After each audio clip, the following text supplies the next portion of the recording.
eksakto po, October 2016, nabigyan ng bagong passport naman si She.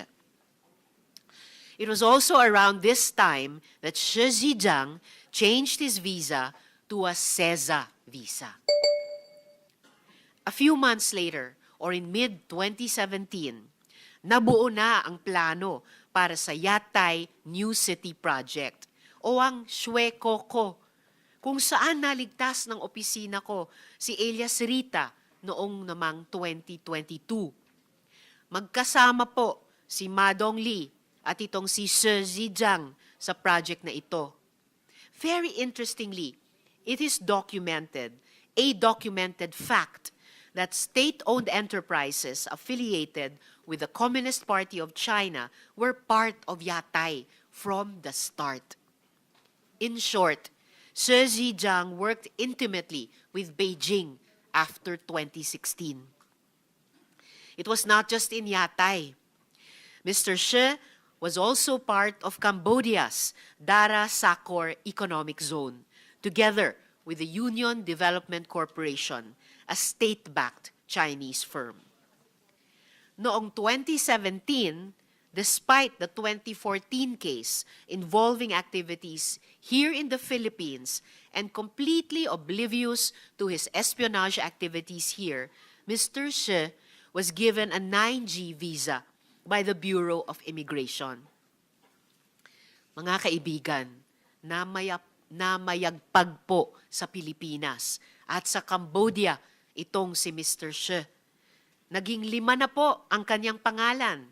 Ang 4 pa ay She Lungkay, Tang Lungkay, Tang Krangkay, at Dilan She. But he continued activities together with the Chinese Communist Party. I want to point out that She's documented links in the Philippines are via CEZA. At mamaya ay tatanungin ko ang CEZA tungkol dyan. My team has sought to speak to She Zhejiang in prison, together with our police attaché in Bangkok, Colonel Dominador Matalang. Shout out po kay Colonel Matalang for his able assistance to my team from the rescue in 2022 until today. While we have been prevented from accessing She Zhejiang, sa aming pananaliksik at pagtatanong, nabigyan po kami ng ilang mga impormasyon na magpapatunay na hindi ordinaryo ang access ng taong ito. These files, from my understanding, are available only to police officers or those granted special access to classified government information. She Zhejiang has access to the files of Guo Huaping and the members of her family, dahil according to him, Guo Huaping is an intelligence agent. He has released some of these files for the Senate hearing. Nagimbal din ako sa impormasyon which confirms some of my earlier theories that scam cities are used to sow disinformation campaigns to influence hearts and minds. Mukhang hindi lang sugal, scamming at trafficking ang pakay ng mga compound na ito, kundi fake news din. Di ako magtataka kung yung mga atake sa akin at sa mga kasamahan ko, gaya ni Senator Sherwin, ay galing din sa mga POGO. I will share some of this information later as I question the agencies. Mga kasama, make no mistake about it. Sa 2 taon na hearing, 4 na taon kung kasama ang 18th Congress hearings tungkol sa social costs ng POGO na nagbunsod ng expose sa Pastilla scam. One thing is clear, POGO is a monster. Siya ay halimaw na gumagawa ng human trafficking, money laundering, torture, at espionage. Pero sino ang bumusog sa halimaw na ito? Mga kaibigan, this photo was given to us by one of our key informants, and it further deepens what we already know. Michael Yang is a key actor in Chinese intelligence operations here. Michael Yang na sangkot sa Pharmally, and if the reports are accurate, sa drug operations dito. Michael Yang na economic advisor ng dating Pangulo. Ginatasan na tayo, pinagtaksilan pa. Friends, I want to show you how Chinese communist propaganda is conducted right under our noses. Specifically, in a spa beside Newport City, here in Pasay. Itong Yatay Spa was once associated with Shi Zhejiang, but we have no knowledge if he still has controlling interest. Nagpamasahe po doon ang aking informants a few weeks ago, and they took a photo of this QR code that was freely available in the buffet area. Ito po ang sumambulat nung kinlik namin ang QR code. A Telegram group called Hongsheng, sounds familiar ba? To support overseas bosses. I don't know if this is the Hongsheng of Guo Huaping in Bamban, but hardly anything surprises me anymore at this point. It also has a video containing a mishmash of anti-US statements and a call to serve the motherland. Here is the video.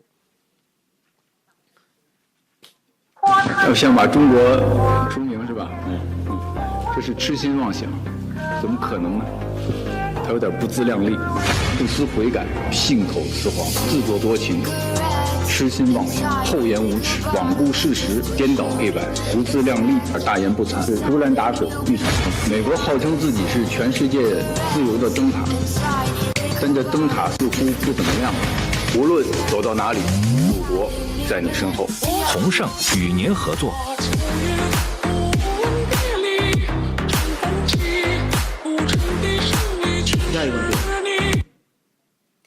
Groovy pa ng music, no?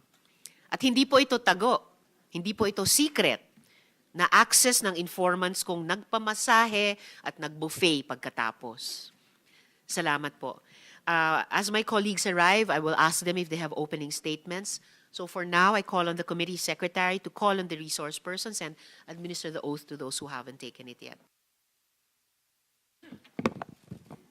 Good morning, everyone. For the record, the committee would like to acknowledge the presence of the following resource persons. From the Philippine National Police, we have Police Colonel Lucrecio Rodrigueza Jr., Police Brigadier General Matthew Bakay,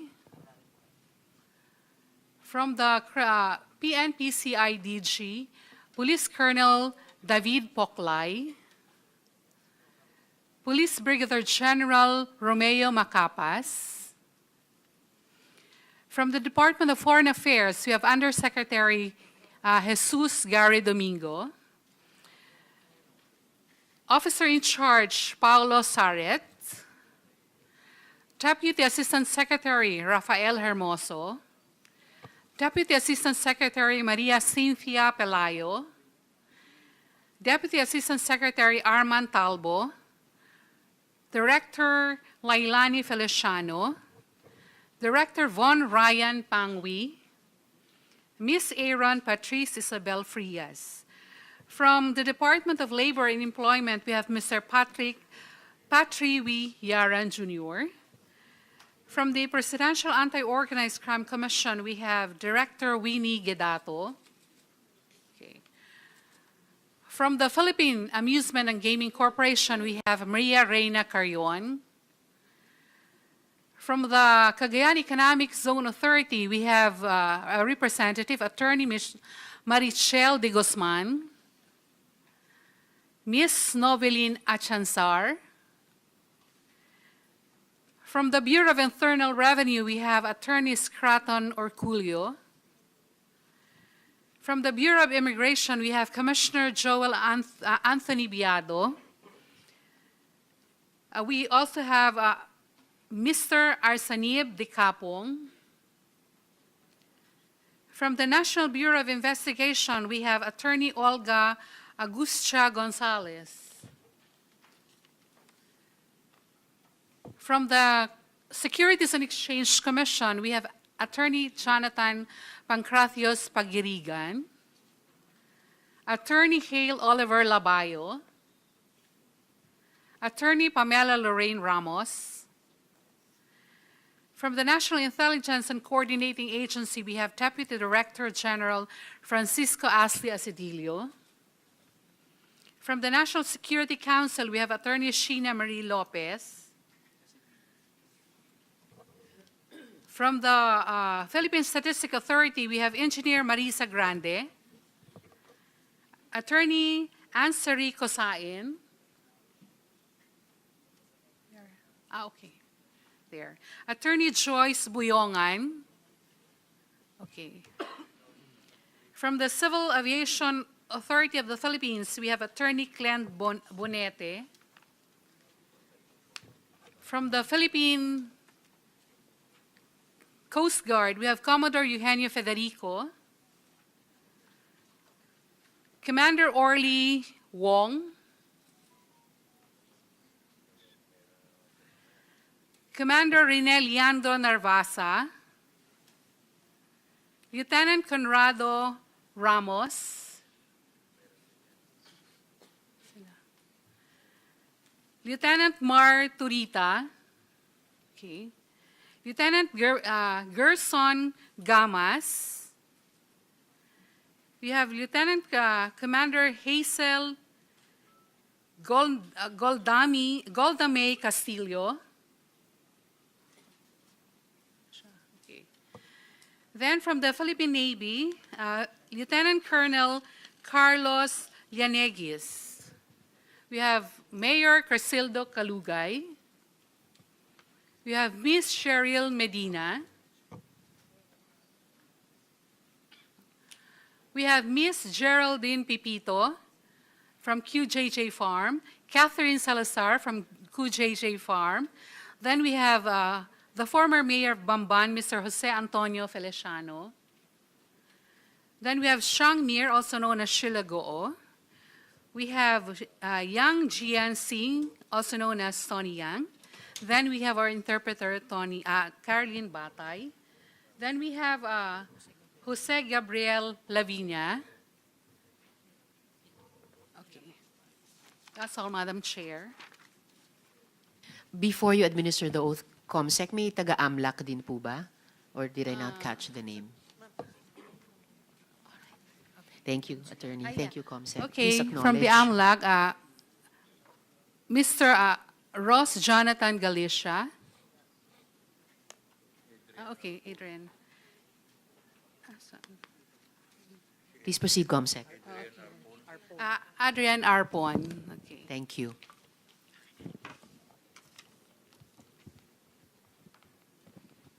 May I request those who have not taken their oath during last hearings to please stand up, raise your right hand, and repeat after me. I, please state your name, do solemnly swear that I will tell the truth, the whole truth, and nothing but the truth to this committee. Thank you. You may now take your seat. Salamat, Comsec, at sa lahat ng mga resource persons. So I'd like to ask first Deputy Director General Asidilio for the NICA. A report written in Chinese claims that NICA has made a report on Chinese influence operations in CEZA. Can you speak to this, Deputy Director General? First of all, are there government officials employed? At kung mayroon, sino-sino po sila? Madam Chairman, members of the committee and others present, good morning. Madam Chair, I will speak to the fact that indeed NICA has been conducting continuous monitoring across our 17 regional offices, Madam Chair, not just in the region where Cagayan Valley belongs to. As a matter of fact, Madam Chair, we are willing in an executive session to brief the chairperson and the members of the committee as to the extent of such Chinese and we will call them under the nomenclature MIFI, Madam Chair, malign influence and foreign interference activities. The request is made because, first of all, we'd like to acknowledge that the extent is pervasive. And as of the initial briefings that we've had from our regions, mukhang wala pong region na exempted. As to whether or not there are government officials or employees that are involved in such, we cannot make a determination until the respective regions are able to submit their conclusive reports. So I will indeed confirm as to the information received by the good chairperson, ma'am. Thank you, Deputy Director General. And the Chair welcomes the offer to conduct an executive session together with the members of my committee who are interested on these malign influence and foreign intervention activities. I note that the Deputy Director General said that these activities are extensive in scope. And syempre, nakakabahala na walang rehiyon sa ating bansa ay exempted. And I also noticed that at the top of this page, of the part of the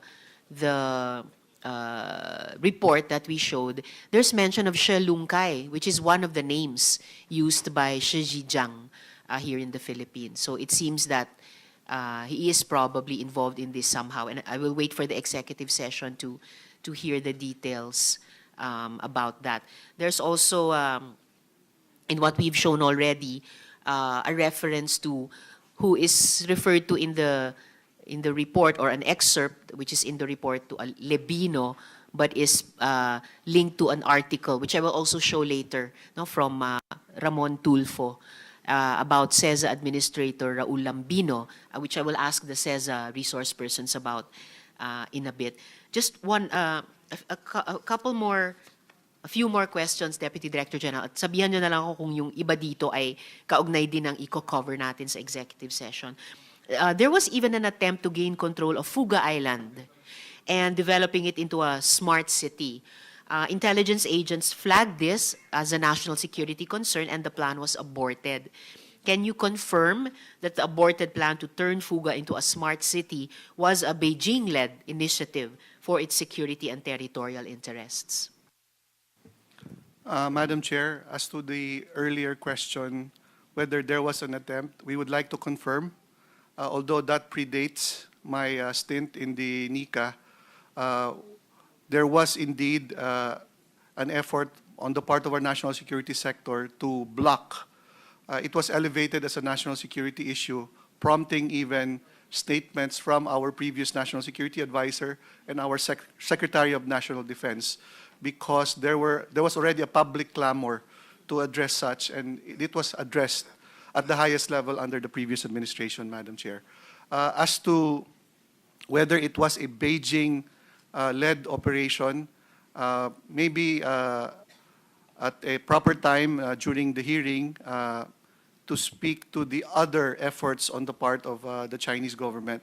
We cannot conclusively say, however, there has been a confluence, Madam Chair, and this has been widely reported, not just in our government, but also by other foreign governments. There has been a confluence in the expansion of Chinese economic investment activities with the expansion of the nexus of espionage and criminal activities. Under our emerging consensus, Madam Chair, there is really such an effort to converge, because it ties up conveniently with the the national security law that was passed by China in 2017, directing all their citizens and all entities that are in China to cooperate without fail with the Chinese government. Thank you. And I think they have a partner law to that, on if it's called espionage, or but one that also obliges even state-owned enterprises or even non-state-owned enterprises, but Chinese economic enterprises operating in other countries to provide information to their government when asked. Madam Chair, we are referring to the same legislation. All right, thank you. And again, about this line of questioning, I'll get to CEZA in a minute. Deputy Director General, international news reports in the past few days spoke of a telecom hack believed to be Chinese-sponsored, called by the United States as, quote, the worst telecom hack in our nation's history. According to my source, there are threat actors operating these cyber espionage operations. Two of these threat actors are APT-40 and APT-41. I've received some information, of course, needing to be verified, that APT-40 and APT-41 sought to use the facilities in Myanmar of Zhejiang for their operations. Some of the files of these bad actors have been released for the Senate hearing. Ito po yun. What I am concerned about here is information that the Philippines is a victim country of these espionage activities. Is there a study already on the origin of these hacks, and can we possibly trace them to gambling cities or even POGO hubs? Madam Chair, with the information that we have, we can confirm that indeed Chinese advanced persistent threat groups are operating or targeting the Philippines, whether government or private sector entities. We have monitored some of them, Madam Chair, and again, in an executive session, if required, we can share some information. Secondly, Madam Chair, indeed, your information is accurate. In fact, the U.S. intelligence agencies have briefed both the Democrat and the Republican campaigns as to targeted attacks using at least one American telecommunications company. It's been named publicly, but of course I will not name it here. I don't believe it is my place.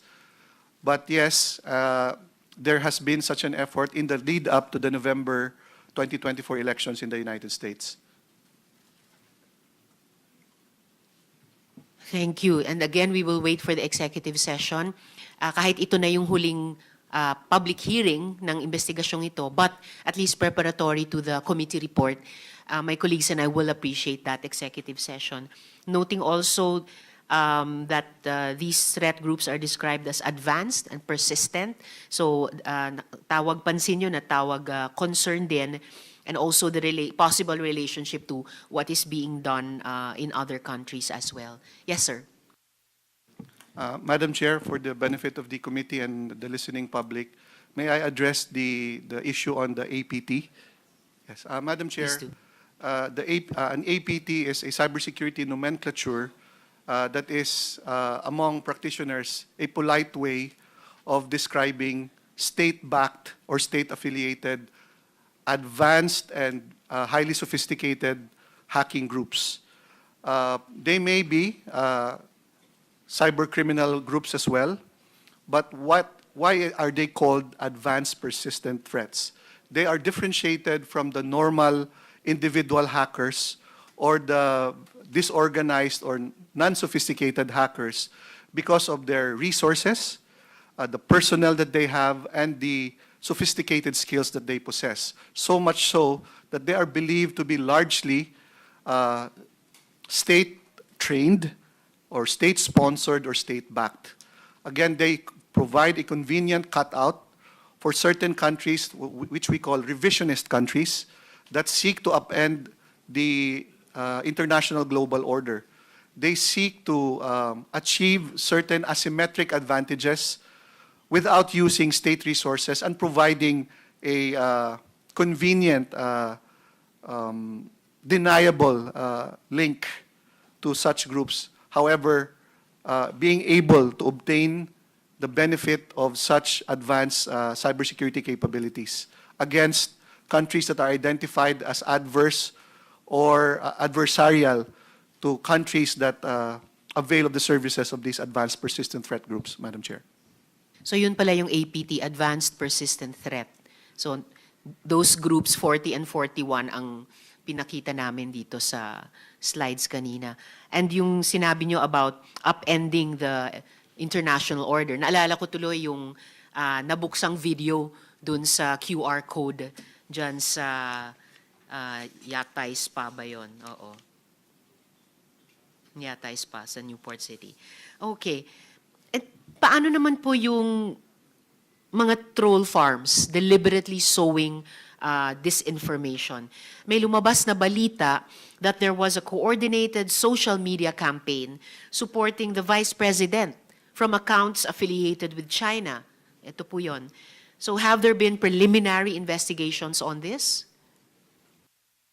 Madam Chair, what makes this investigation difficult is that if the influence campaigns are done through legitimate social media platforms, we will have to course it through the owners and operators of the social media platforms, all of which are actually foreign-based. Kaya po kahit may nagrereklamo po tayong mga kababayan na mga nabiktima po ng scam, they will have to be, even if they approach our government agencies, they will have to be coursed through this foreign social media platforms. What makes them difficult po is many of them are not operating country offices. They're merely operating sales and marketing outlets here in our country, as opposed to other firms that have an end-to-end operation po dito sa bansa po natin. Secondly, Madam Chair, we cannot discount the possibility that these POGO hubs are also operating as dual-use entities. Parang SIM card Yes, Madam Chair, because if you look at it, kung pwede ka pong mang-scam, diretso po doon sa mga individual subscribers, pwede ka rin pong mag-push ng misinformation and other information via SMS. So, one way this is used po, no, kahit sabihin po natin, and this has been a problem before po. I used to work for a telco. Ang una po naming tinitingnan nun were what we call the aggregators. Meron po kasing ginagamit po yung lahat ng telco ng mga service po kung saan doon po nila pinapasa yung gusto po nilang i-text blast at yung po mga aggregators na po ang magte-text blast. Then we later found out po na binabypass na po yan ng mga scammers. Kasi po, yun nga, kasi nakita na po na yung aggregators po among themselves, they were policing their ranks already. Eventually po, nakita po natin na dinidiretso na po ng mga scam sites po na ito, yung pong tinatawag, meron po tayong tinatawag na IMSI catcher. These are what we call man-in-the-middle attacks. May mga nagpapanggap po na kunyari, mga cell site. But these are operated by hackers po. Dahil po nagpapanggap sila na mga cell sites, ang akala po ng mga cellphone natin, these are legitimate cell sites po. But in fact, they are operated by scammers. At yan po ang ginagawa po ng mga MC catchers, kinokolekta po yung impormasyon sa atin po mga cellphones. At pag nakuha na po yan naman po ang gagamitin ng impormasyon para ikaw naman po yung biktimahin. Ang akala nyo po, galing po sa mga legitimate telcos yung SMS, pero galing po pala sa mga scammers, Madam Chair.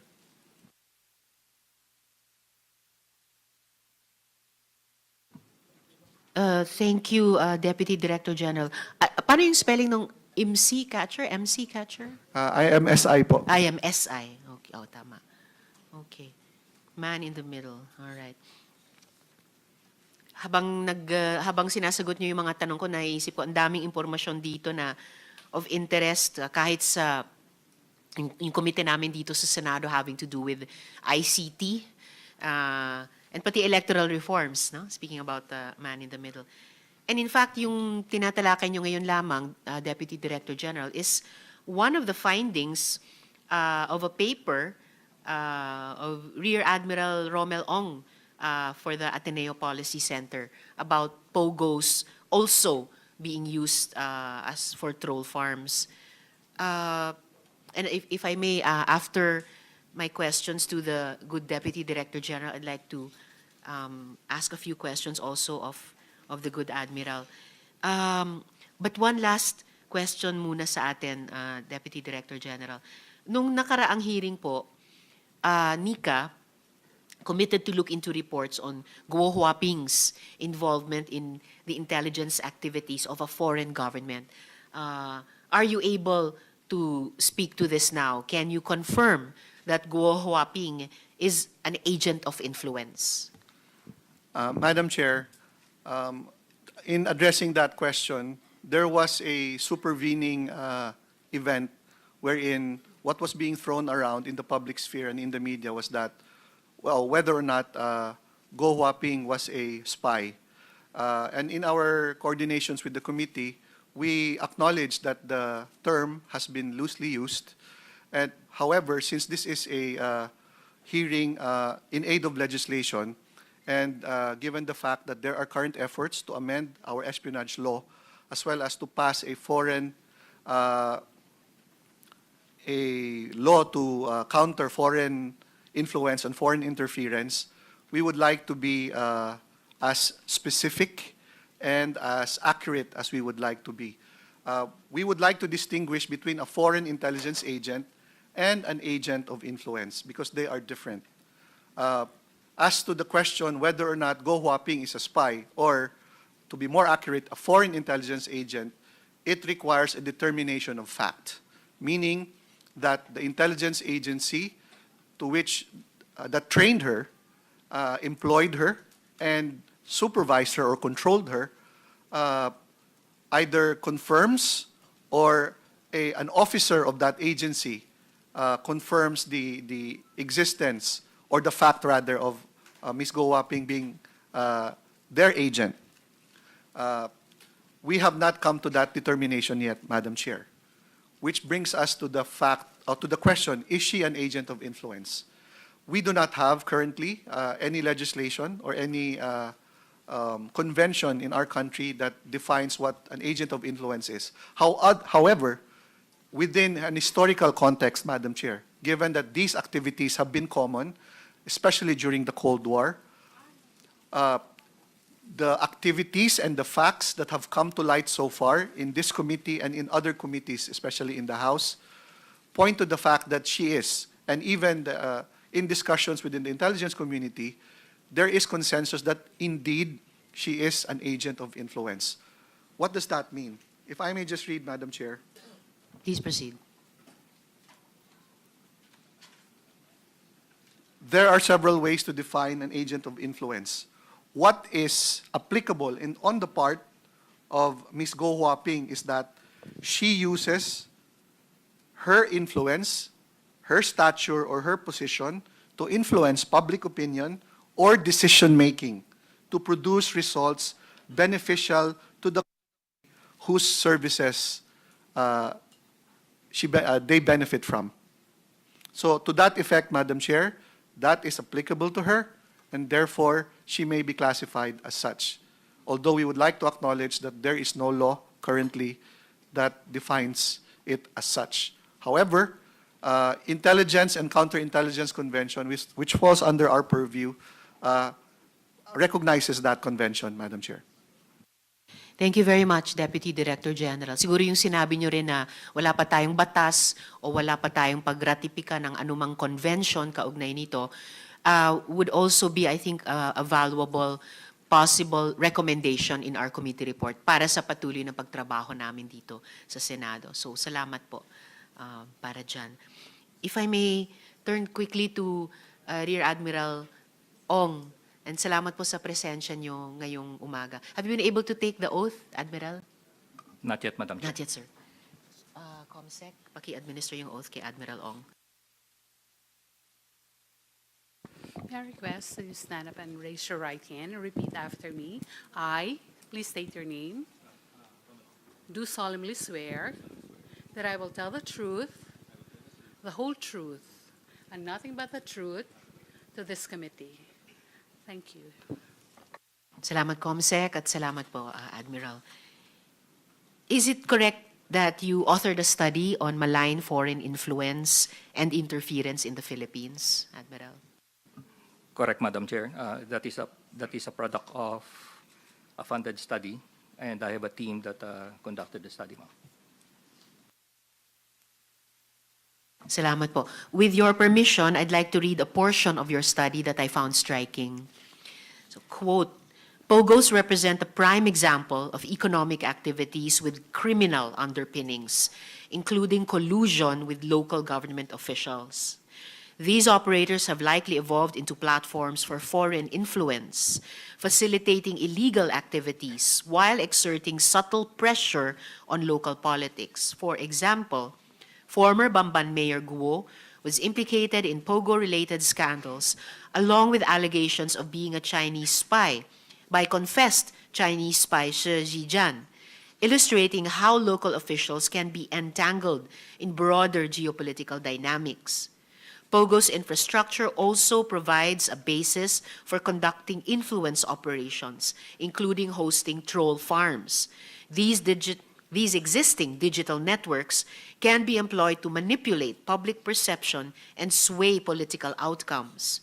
While the CPP does not uniformly endorse these operations, they can still be used to stir internal conflicts and exploit nationalistic sentiments, thereby maintaining a monopoly on power and limiting rival influences. Moreover, investigations into illegal POGO activities revealed the fraudulent acquisition of land by Chinese nationals using falsified documents and Filipino proxies. This fraudulent behavior has serious security implications, affecting local governance and creating long-term vulnerabilities for the country. Close quote. In your opinion, likely po ba talaga ang paggamit o na ginamit ang POGO para sa interes ng dayuhang bansa, Admiral? I would agree, Madam Chair. That is part and parcel of the methodology that they have employed as a tool of statecraft.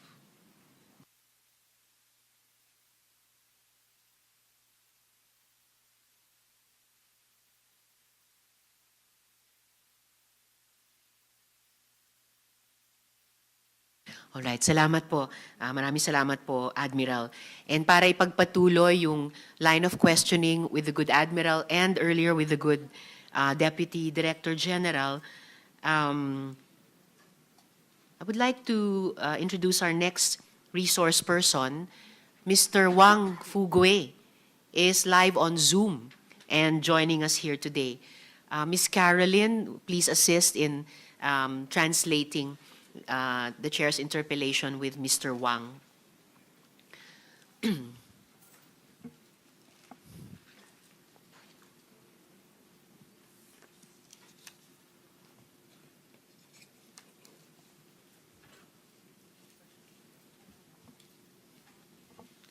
Hello, Mr. Wang. 你好，王先生。 Could you please turn on your video, Mr. Wang? 能不能打开你的视频？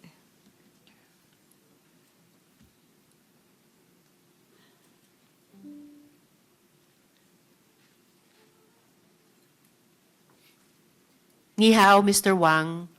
王先生你好。 Hello. Hello. 听到我的说话吗？能听到你。Can you hear? Can you hear Yes, me? we can hear you. Can you please open your okay. video? 能不能打开你的摄像头？ Okay. Right now I try.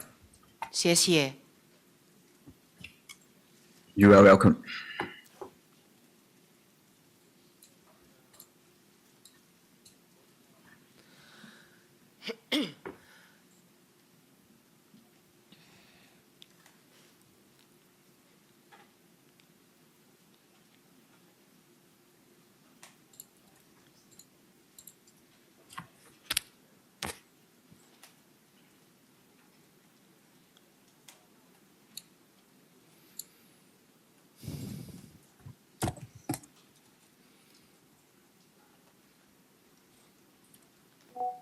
Are you able to open your video, Mr. Wang?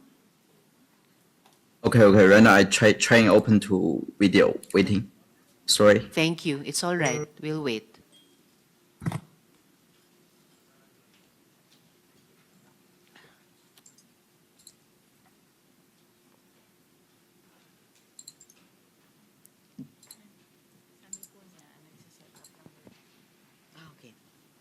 So Mr. Wang is just setting up his computer camera.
Okay. Okay, we can see you also now. Thank you for joining us, Mr. Wang. Yeah. So I'll ask my first question. During the time you and Mr. She were in prison together, you were allowed to have visitors, right? 第一个问题，你跟是浙江先生在监狱期间，你们被允许接待访客吗？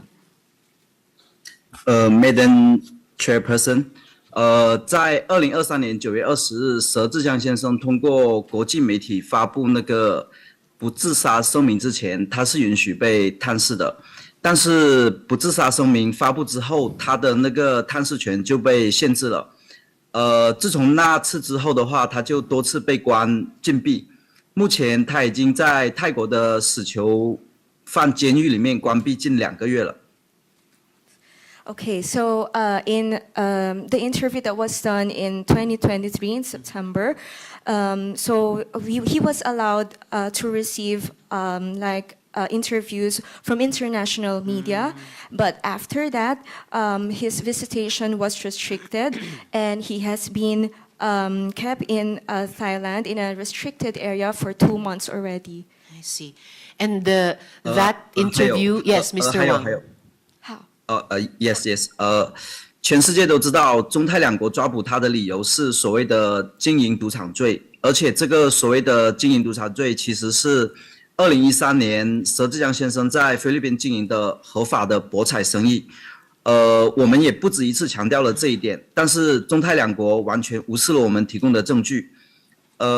如果在菲律宾经营合法的博彩生意也是犯罪的话，那么犯罪的就不是佘志江先生一个人，而是菲律宾整个国家都犯了中国的那个经营赌场罪了。很显然，中国的执法权越界了，这其实是一场政治清洗和迫害。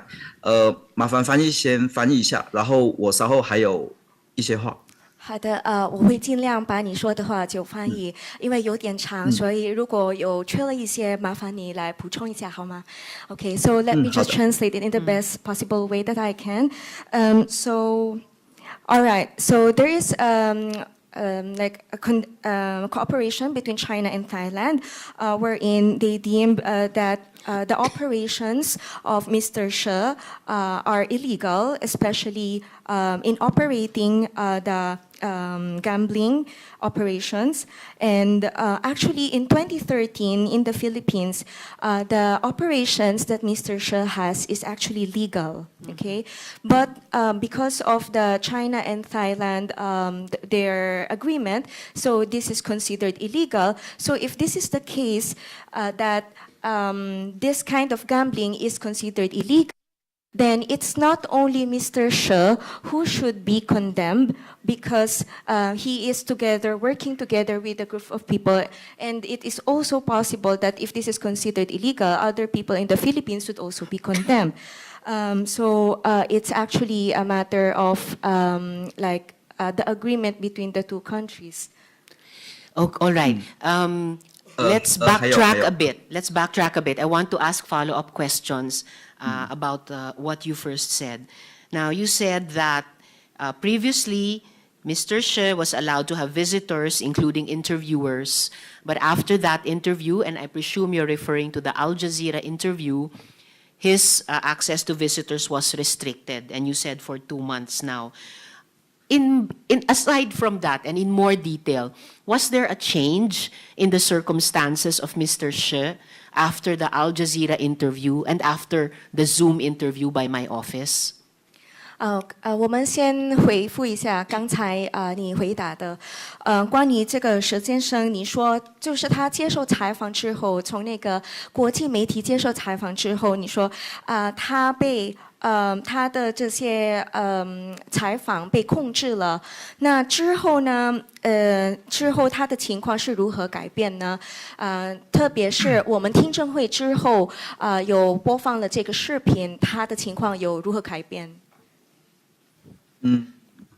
在半岛的那个采访播出和参与会的那个听证会之后，佘志阳先生就被泰国关进了那个泰国的中央监狱的那个死囚室，而且遭到了狱警的长时间殴打，而且还禁止他验伤就医，至今已经瘫痪无法行走，然后坐在轮椅上生活不能够自理。监狱方拒绝提视频和拒绝回答一切律师和所有媒体的问题。我们是通过佘志阳先生的人权律师得到消息的。然后之前已经说了，就是泰国跟佘志阳先生是没有任何矛盾的，然后佘志阳先生也从来没有违反泰国的法律，甚至可以讲佘志阳先生从未触犯过任何国家的法律。所以说佘志阳先生在泰国遭受的一切恐怖迫害都来自中国政府的指使，这就是根本的原因。如果中国政府真的只是因为经营赌场罪而抓捕佘志阳先生的话，那么佘志阳先生可以随便和包括菲律宾政府在内的所有外界人员对话和联系。一个小小的经营赌场罪，为什么会有那么高级别的政府保密措施？经营赌场的罪名，而且是带引渡人员，需要关押在那个死刑犯的监狱里面吗？而且还给他穿上那个死刑犯的衣服，还戴上那个死刑犯的那个脚镣，而且还禁止亲属给他存在监狱里面的生活费。据我所知，菲律宾政府已经用各种外交方式想探访佘志阳先生，但这些都被泰国政府拒绝了。这本身就说明了这个案子根本与那个经营赌场罪无关。泰国政府跟佘志阳先生的这个案子也没有任何的关系。拒绝菲律宾外交探访的是中国政府，包括挑起菲律宾政府混乱和政坛仇恨的幕后黑手，也是中国的情报部门。中国希望让郭海平的案子在混乱和内斗中不了了之。这也是大家联系佘志阳先生困难的原因。其实幕后的那个东方大国才是一切问题的根源。好的，翻译比较长。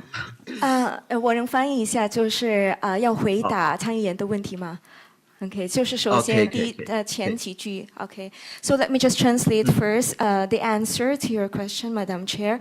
Actually, after the interview with Al Jazeera and after the Senate hearing, Mr. She was actually moved to a more stricter area that is the central jail or something that is in the center of Thailand. So he has been there for quite some time now, and because of that, he also his movements is not also convenient, and the only information that we got are from the lawyer because his communication was also restricted. And going back, just to summarize what Mr. Wang was telling about the case. So actually, this case is also. If this case is considered illegal, so that's what he was saying, that means it would also involve the people in the Philippines, the politicians in the Philippines as well. So yes, so that is the summary of what was said by Mr. Wang a while ago.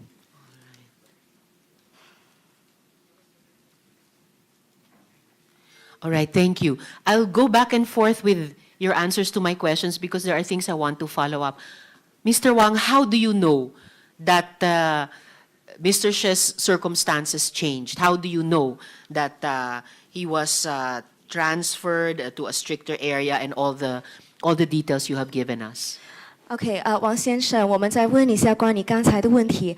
那你怎么知道，这个佘先生他就被关在那个中央的监狱呢？你是如何得到这个信息？因为是那个佘志阳先生的那个人权律师那边给我们反馈的消息。Okay. This was the news that was brought to us by the attorney of Mr. She. Okay. And what do you think caused it, Mr. Wang? Why do you think Mr. She was transferred and all these other details that you told us? 你觉得为什么佘先生会搬到这个中央的监狱呢？因为的话，这个就是听证会还有那个采访播出之后，这个原因的话，有可能是激怒了中共，还有那个就是一些方面的原因吧。就是佘志阳先生就是掌握了太多的机密，所以说才激怒了中共，中共才会指使就是泰国政府就是把佘志阳先生就是转换到那个最严格的监狱当中。Okay. So the reason why that he was put in the strictest condition, it's because he is holding a lot of confidential information.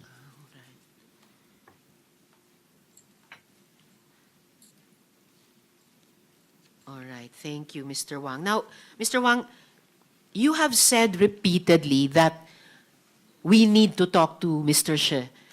Why do you think it is urgent to speak to Mr. She? 王先生，你一直重复要我们跟佘先生谈谈，那你为什么觉得跟佘先生谈很重要呢？实话说，现在我们很多外界真的不能确定是就是佘志阳先生的目前的那个健康状况，甚至也不能就是确定他是否还活着。就是佘志阳留给我保管的一些那个解密档案，有大量的那些就是解密是需要他本人授权的，而且我们希望在保证佘志阳先生安全的情况下，就是向世界大众公开他们。跟佘志阳先生通话是非常重要的，就是包括菲律宾政府想要的资料，都应该就是需要得到他本人的授权。因为我只是一个那个资料的保管者，所以说我们有权利就是私自处理和解密他们。Okay.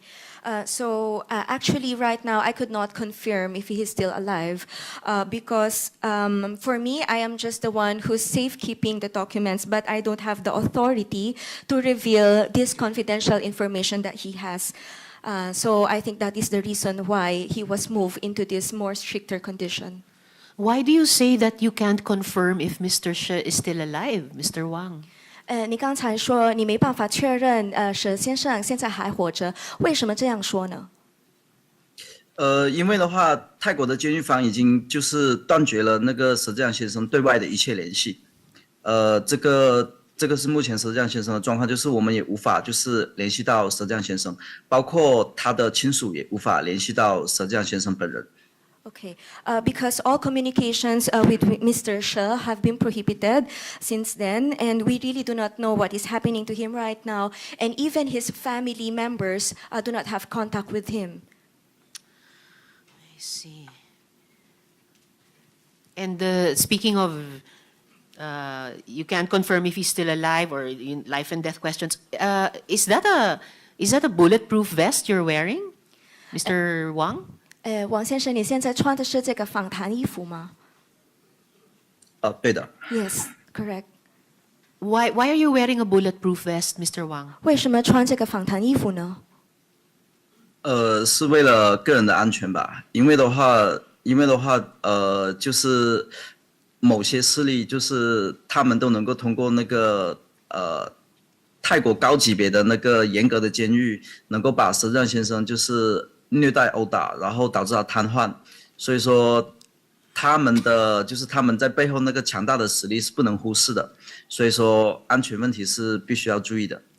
I'm wearing this for my own personal safety because we do not know how strong the Thai government are, especially because I know that the Thai government, they are keeping Mr. She right now. We do not know if he is experiencing torture, being hit, or any other violent things. So we do not know the safety or the strength of the Thai government. All right, well, you stay safe, 我是在 Mr. 担心 Wang. And just for the record, I would like to make of record that the committee does not necessarily endorse the expressions of concern about the Thai government. But do stay safe, Mr. Wang.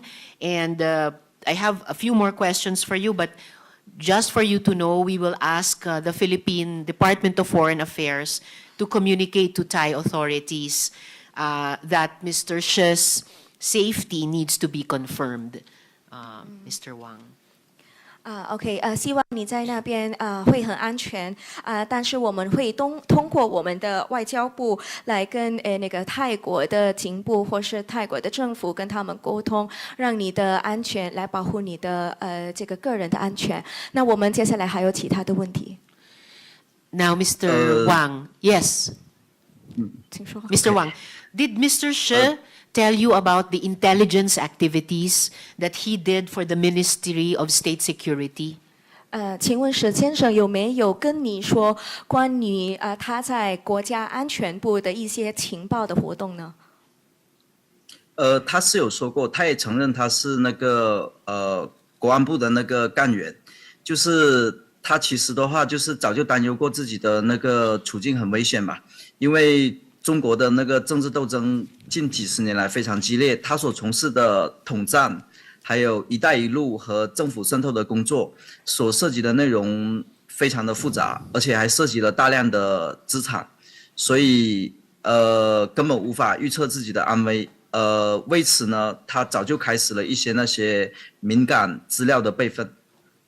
Okay. Yes, Mr. She has already admitted to me before that he has indeed been part of this Ministry of Security in China, but he also admitted about being part of the work in the Belt and Road Initiative, and also because this actually involves other assets and it's very complicated, and there are a lot more confidential information about this. And I guess that speaks to what the Deputy Director General said about the nexus between economic activities and other activities, including criminal activities, and that angle of possible espionage. And Mr. Wang, there is information from some netizens that Mr. She There's information from some netizens that Mr. She instigated a prison assault. Can you speak to that? 有一个报告就说史先生他就开始这个在监狱里面的一些打击，你能不能更详细的说一下？就是他在监狱里面就是被虐待殴打的情况嘛。就是他有开启一种打击，这样反击，有没有这种？是什么方面的反击呢？就是他在监狱里面是什么方面的反击，还是他就是在监狱里面就是被虐待殴打的情况？麻烦就是清楚的解释一下。Okay. So this kind of assault, can you please explain, Madam Chair, what kind of assault was this? It's all right. We just received this information from some netizens on the internet, so that's all the detail I can provide about it. I can go on to my last few questions, Mr. Wang. What did you mean when you said there are many spies and they're not all Chinese? 你说有很多间谍，但不是所有都是中国人，你如何能解释？佘亮先生曾经跟我说过，就是中国的那个间谍组织是非常庞大而且复杂的，就是他所在的国安系统也是其中的一个系统，而且他们的目标非常的多元化，不只是针对海外的华人，还有很多国家的富商，就是都曾经为中国的那个间谍组织工作。所以说，中国的间谍渗透不仅仅是招募华人，也有著名的菲律宾政界人士和商界人士。但是这个需要问佘江先生本人，他应该很清楚这方面的事情。但很可以确定的是，马东立是菲律宾谍报活动的关键人物，因为佘江先生在菲律宾接触的政商人物都是马东立对接安排的。Okay.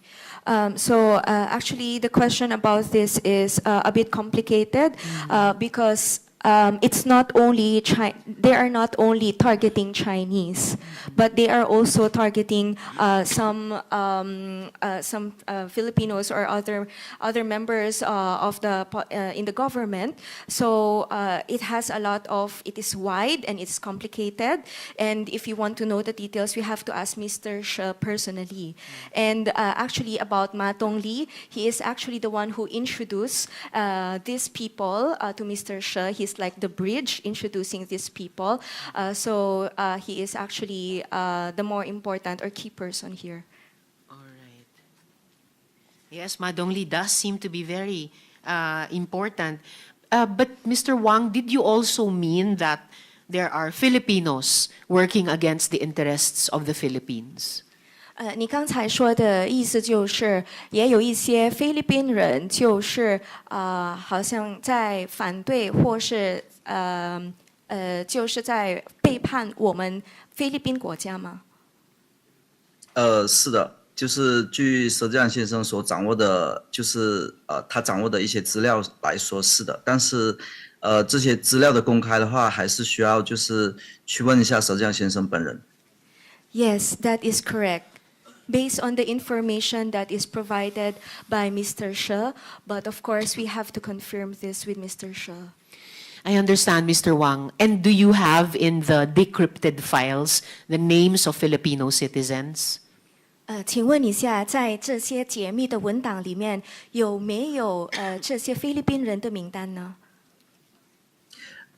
这个的话还是需要菲律宾政府去与佘志亮先生是直接对话，然后因为这些公开的话需要他的本人的授权，这边的话我非常抱歉，就是无法提供。I apologize if I cannot provide this information because again, this is information from Mr. She, and he doesn't give any authority for anyone to reveal this. All right. I understand, Mr. Wang. Now, would there be other countries interested in the testimony of Shi Zhijiang? 你觉得有没有其他国家对这个佘先生他的证据有兴趣呢？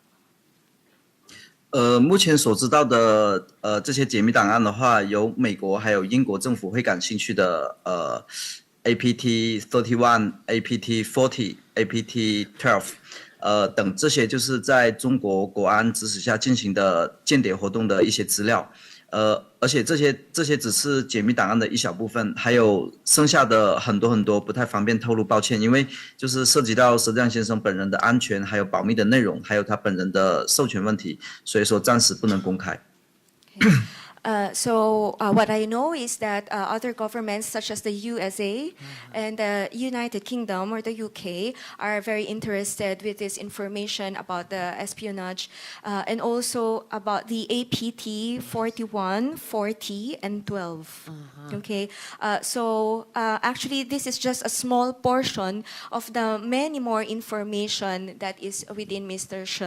That's why I apologize if I could only give you the minimum of the information. It's all right, Mr. Wang. I was also interested, aside from the US and the UK, if any other governments here in Asia would be interested in the testimony of She. 请问除了这些美国跟英国，有没有其他亚洲国家对这些证据有兴趣呢？据解密档案里面的内容来说的话是有的，但是还是那句话，还是需要就是菲律宾政府去就是直接与佘志亮先生对话，可以获得那个更加有价值的一些情报吧。Yes, there is, and just like what I said a while ago, it is better to communicate directly with Mr. She to be able to know the exact details of these answers. I understand, Mr. Wang, and maybe later, Deputy General Asidillo, if there's a chance, we might want to comment on the other APT mentioned, APT 12, if it has come up in your investigations of the council, of the authority, and if you're able to speak about it, APT 12 in open hearing. So just for my last set of questions for you this morning, Mr. Wang, why is it important for governments like the Philippines to speak to She? 最后一个问题，你觉得为什么一些国家的政府，比如说菲律宾政府，他们必须跟佘先生交谈？他的确是掌握了那个非常大量的那些解密档案，就是挂凭间谍案的那些资料，只是我们手头上资料的很小的一部分。就是我们也希望所有世界的那些爱好和平与自由的那些国家政府来关注佘志阳先生被非法关押和遭受政治迫害的那个案件里面来，就是对接佘志阳先生，让佘志阳先生把他所掌握的一些证据和资料就是公布出来，就是阻止独裁专制政府他们的邪恶计划。So the files that are in Mr. She's possession right now, they are really enormous. They are big. There are a lot, and for the countries who would like to advocate for peace, and for other countries, maybe this will be very useful for them. And we have to work together to stop this problem from continuing.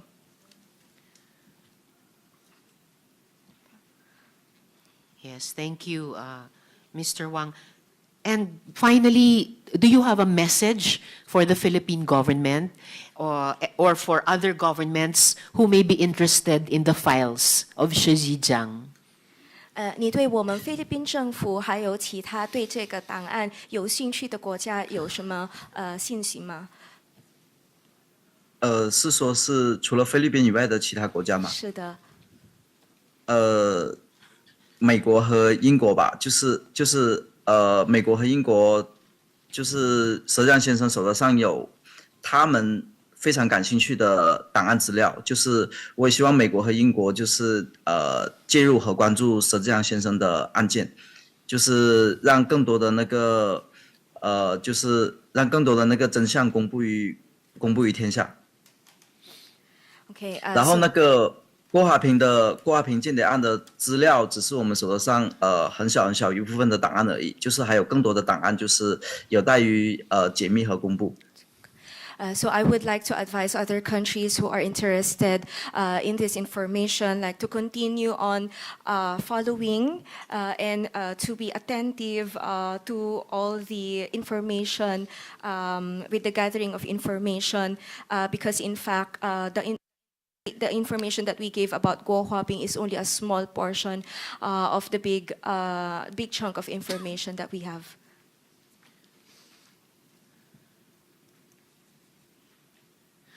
All right, Mr. Wang, 谢谢. Stay safe, and as I said earlier, we will ask our Philippine Department of Foreign Affairs to communicate to the Thai authorities that Mr. She's safety needs to be confirmed. OK， 非常感谢王先生。那我刚才说过，我们会跟外交部跟他们交流，就是能够保证您的安全。好的，就是我现在不在泰国，就是我也不能说我具体在什么地方。就是也是非常感谢，就是也希望你们就是菲律宾政府就是更加就是联系泰国政府，就是督促泰国政府更加关注佘志阳先生本人的安全。OK， Okay. In fact, I am not in Thailand right now, and I could not reveal where I am right now. But what I wanted to say is that for the Philippines to ensure the safety of Mr. She. All right.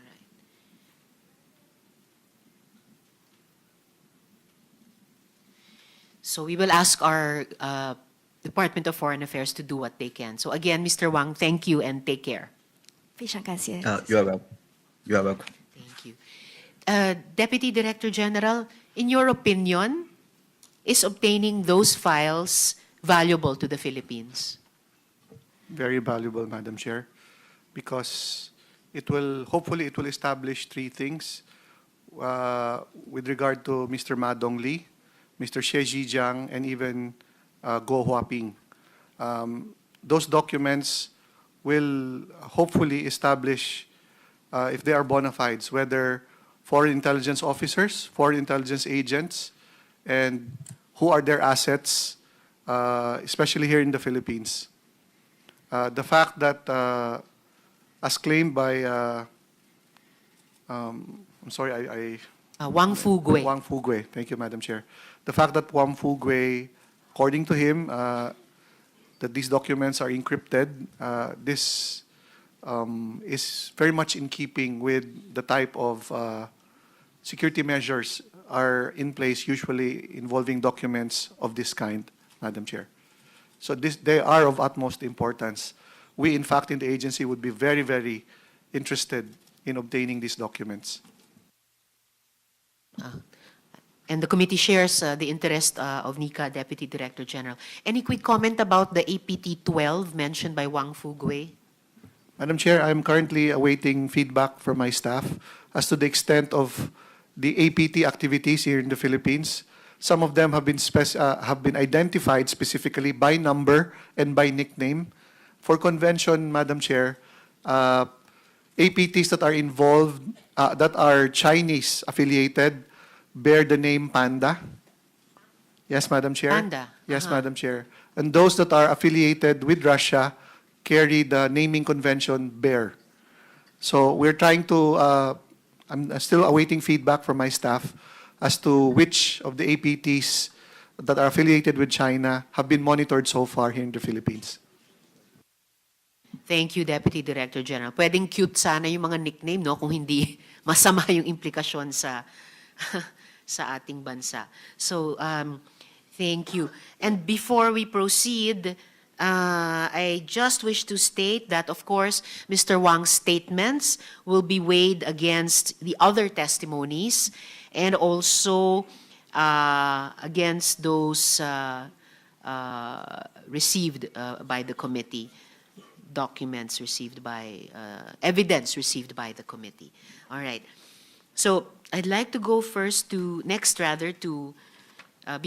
CEZA and also Mr. Wang, I'd like to go to the Mr. Yang, I'm sorry. I'd like to go first to the Department of Foreign Affairs because I was about to say that I hope DFA took note of my assurance to Mr. Wang, what we would request the department on behalf of the safety of Mr. She, and also what the Deputy Director General said that those documents would be very valuable to us, and contacting Mr. She and interviewing him further would be very valuable to us. Would it be Undersecretary Domingo to respond, sir? Could you please provide an update on the department's efforts to contact Xie Zhijiang? And could you tell us how long the cited MLAT process would take, kung yun po yung ating dadaanang proseso? Good morning, Madam Senator, Good morning, dear colleagues. Yes, first we do note and we will take action on conveying to the Thai government the need to confirm, ensure the safety of Mr. Xie Zhijiang. Thank you so much for that, Yusek. That's quite urgent based Madam. on what Mr. Wang has told us. Yes, sir, Madam. please proceed. Okay, so with respect to interviewing Mr. Xie Zhijiang, after making representations with the government of Thailand, so we have been informed by the Thai government that the matter of interviewing falls under the purview of the ASEAN Treaty on Mutual Legal Assistance on criminal matters, as you have cited, ma'am, to which both Thailand and the Philippines are states parties. But the central authority under the ASEAN MLAT is the Department of Justice. So we had endorsed this to the Department of Justice for its appropriate action. Thank you, Madam. Thank you, Yusek. But even if DOJ will pick up the baton from here on, kung MLAT po yung dadaanan nating proseso, ganong katagal-tatagal po yun? Madam, it's difficult to say at this point, but as soon as we can find out more, we will duly inform you, ma'am. Yes, please, sir, because the information we have is that it would take 1 year. And in matters of seemingly great urgency like this one, that might be just too long, and something happened both to the person and to the very valuable information that he reportedly holds and would be of great value to our country, sir. Yes, Madam, we will also impress upon the Thai government the urgency of this matter and request for their soonest acceptance of the processing of our request. Of course, through in coordination with the Department of Justice. Thank you, Yusek. And in that request by your department and that of the Justice Department, that request for urgency, that they soonest take action, kung ang average time sa ilalim ng MLAT ay 1 taon, may posibleng express lane ba ng MLAT that you could foresee could be taken by both governments o parallel process sa MLAT para lang at the very least, no, masigurong buhay pa yung tao, safe siya, and ma-procure ng gobyerno natin yung mahalagang impormasyon niya. Sir. Yes, Madam. On our part, we will really press the urgency of the matter. But perhaps, of course, the Department of Justice may be in a better position to ascertain the timelines on MLAT. Thank you. Thank you, Yusek. We will communicate with the department as well about that. Salamat po. And one more question at this point, Yusek. The department has made some findings on the co-conspirators of Zhang Ruijin and Lin Baoyin. These are co-incorporators of Guo Huaping in Bamban. Can you share these findings with the committee? Ma'am, if I may, I may just confer with my colleagues at this point and may return to this shortly. Thank you. Yes, you may, Yusek. Salamat po. I'll return to that also in a bit, when you are ready. So now I'd like to, while we're waiting for the DFA's response to that question, may I ask our resource persons from CEZA a couple of, several questions. So will that be Attorney De Guzman? Yes, Madam Chair. Good morning. Yes, ma'am. Good morning po. So, would you agree with me that perhaps it's not in our country's best interest to issue visas to foreign intelligence agents involved in espionage operations for a foreign country? Yes, Madam Chair. And can you confirm that CEZA visas were indeed issued to Ma Dongli and Shi Zhejiang? Madam Chair, per records of CEZA, a visa was issued to Mr. Shi Zhejiang. It was issued last December 15, 2014, but was canceled July 8, 2016 after the resignation of Mr. Shi Zhejiang from a company who is a locator of CEZA, who was a locator of CEZA. And which company was this, attorney? It's Tiegan Supreme Networks Corporation, Madam Chair. Tiegan? Tiegan, Tiegan Supreme. Tiegan Supreme Networks Corporation. Networks Corporation. And what about to Ma Dongli? Was a CEZA visa issued to him? Unfortunately, Madam Chair, we will have to take a look at our records. We have only prepared records of Mr. Shi Zhejiang. Thank you, We'll Attorney. take a look at it and submit it to your committee, Madam Chair. Thank you. And I'll see if I was able or not to show a CEZA visa issued also to Ma Dongli for your confirmation. I think we have one. Did CEZA, under its former administrator, have business transactions with CEZA? And isn't it true that, in fact, Yatay Group entered into a memorandum of agreement with CEZA, represented by its then administrator, Secretary Raul Lambino? Tama po ba yon? Unfortunately, Madam Chair, I am not aware of those things, Madam Chair, because the former deputy administrator of CEZA is no longer with the organization, and I have not been present during the administration of former administrator Raul Lambino. But we will get a hold of the records of CEZA and inform your office, Madam Chair. Thank you, Attorney. But at least based on this report entitled Chinese Firm Invests $2 billion on Cagayan Isle, published in the Manila Times, reporting a $2 billion smart city on Fugu Island, which will be constructed under a memorandum of understanding between the CEZA and the Xiamen-based Fengzi Enterprise Corp. It would be hard for a broadsheet to publish about an MOU between an economic zone authority and a foreign enterprise, also citing the quoting or citing the CEZA, the then CEZA administrator and CEO Secretary Lambino. So, and that it would probably be true, right? If you could find this MOU in your files. And in fact, this news report we got from the CEZA website, Attorney. Yes, Madam Chair, we are aware that there was a plan to develop Fugu Island. But during the administration of the current administrator, Secretary Katrina Ponce Enrile, she ensured that no development will be done in Fugu Island, as we are well aware of the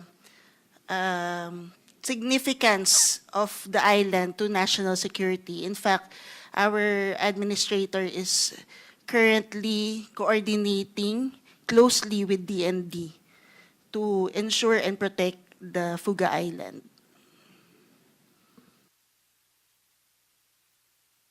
In fact, I even recall a position paper or a public statement issued in 2020 by the father of the current administrator and who is currently Chief Presidential Legal Counsel, Juan Ponce Enrile, laying out the points that you have just made, Attorney. But I think it would stand to reason, common sense, that if we got this news report from the CEZA website, then the facts stated therein must actually be facts, tama po? I suppose so, Madam Chair. All right, thank you, Attorney. And is it correct also na binebenta ni siya ang blockchain sa CEZA at nakapagdaos pa ng Global Blockchain Summit noong 2018, which was attended, here, photos would show, which was attended by Mr. Lambino? Again, Madam Chair, I'm sorry, but we have nothing, we have not prepared any records showing a license of blockchain issued to Mr. CEZA. We will look into it and we will give a notice to your office should we find any, Madam Chair. So at least you would be able, Attorney, to confirm to my office kung natuloy yung pagbebenta ni siya ng blockchain sa CEZA. Yes, Madam Chair. We will look into it po. But apparently the Global Blockchain Summit in 2018 with CEZA present was attended also by Mr. Lambino. Right, Attorney? Based on the pictures, Madam Chair, I can see Secretary Lambino. Yes. Thank you, Attorney. And what can you comment about, I showed the slide of this earlier, what can you comment about corruption allegations involving Mr. Lambino? Have these been substantiated?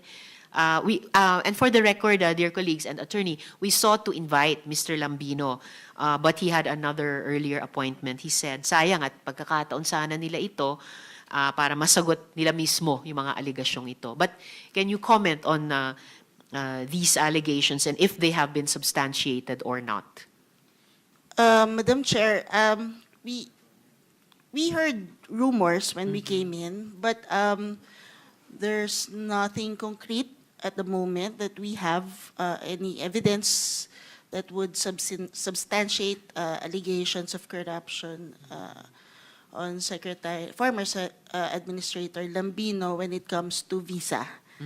But I heard he had some cases filed in the Office of the Ombudsman, but I am not privy of the details, Madam Chair. All right, Attorney. Sabi nyo, CEZA has no evidence of corruption by the former administrator when it comes to visas. What about corruption when it comes to other things? And did CEZA investigate all or any of these allegations? Unfortunately, Madam Chair, the people handling the visas during his stint is no longer with CEZA. And what about Yes. other matters under CEZA? Any There's one corruption case. allegations there? Yes, Madam Chair. Or I think there's evidence? one case that was lodged in the Office of the Ombudsman involving a parcel of land. On Fugu Island? No, ma'am. Where? Within the town of Santa Ana. Town of Santa Ana. All right. And any other evidence? All right. So that's one case ostensibly with evidence submitted on a non-visa issue, but the issue of land in Santa Ana. And did CEZA itself investigate any at all of these allegations, Attorney? We are still doing that, Madam Chair. We are still looking into these allegations, and we will be, like the matter regarding the land, the administrator will not hesitate to file necessary charges if so warranted. And aside from the matter of the land, which other allegations is CEZA looking into at present? Generally, those matters indicated in the article, Madam Chair. So visas, land, what else, Attorney? Receipt of blockchain sale. bribery of, all right. I think, 5 million. I see. All right. Anything else, Attorney, that CEZA is looking into right now?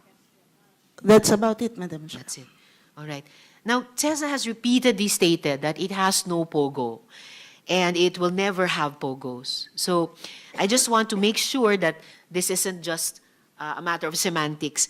Does CEZA have offshore gambling operations? And if you do, if CEZA does it intend to continue those offshore gambling operations? Attorney. Madam Chair, if I may be allowed, we have an official statement of our administrator regarding this matter. How long is it, Attorney? Just 2 pages, Madam Chair. Please proceed. First of all, I seek the committee's indulgence as I cannot personally attend this committee meeting.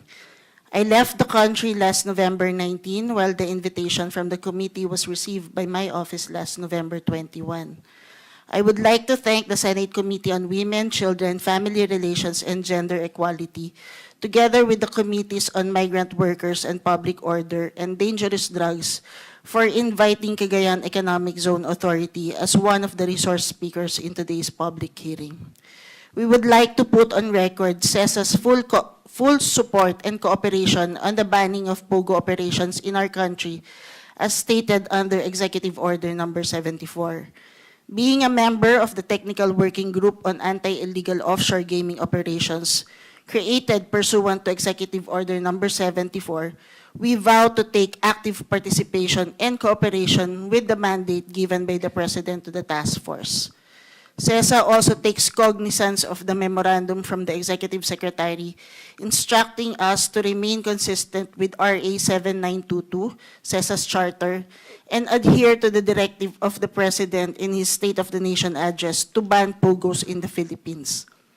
Consistent with our previous pronouncements, there are no POGOs within the jurisdiction of CEZA. There never was and there never will be. CEZA locators are not engaged in gambling. There are no bets coming in, nor are any bets being processed within the country. We have well-defined operational borders. CEZA has its own data center and internet service provider, which effectively limits internet traffic to outbound, meaning all data and all content are streamed outside the country, and no inbound data and bets are received.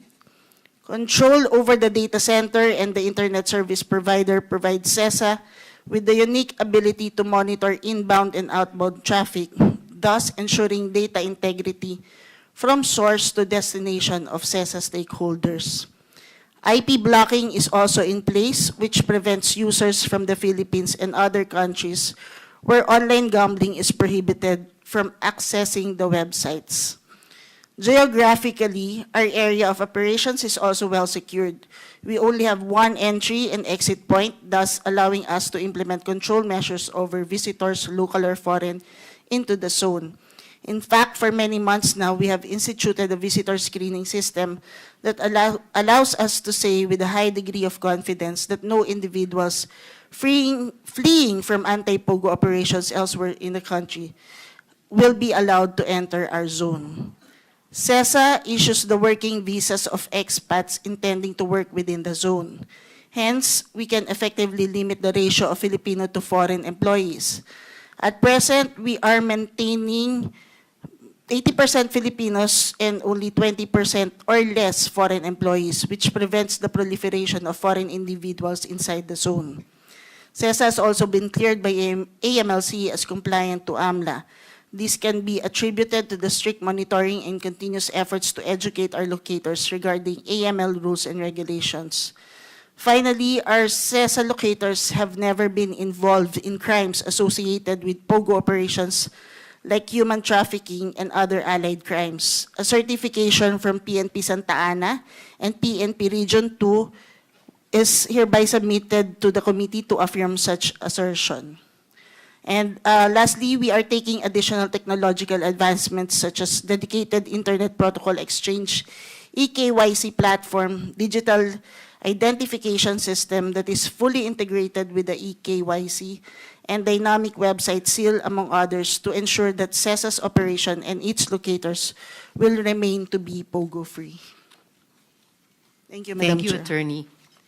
And I'm almost sure you've submitted that statement in right. Please submit it in hard copy to the committee.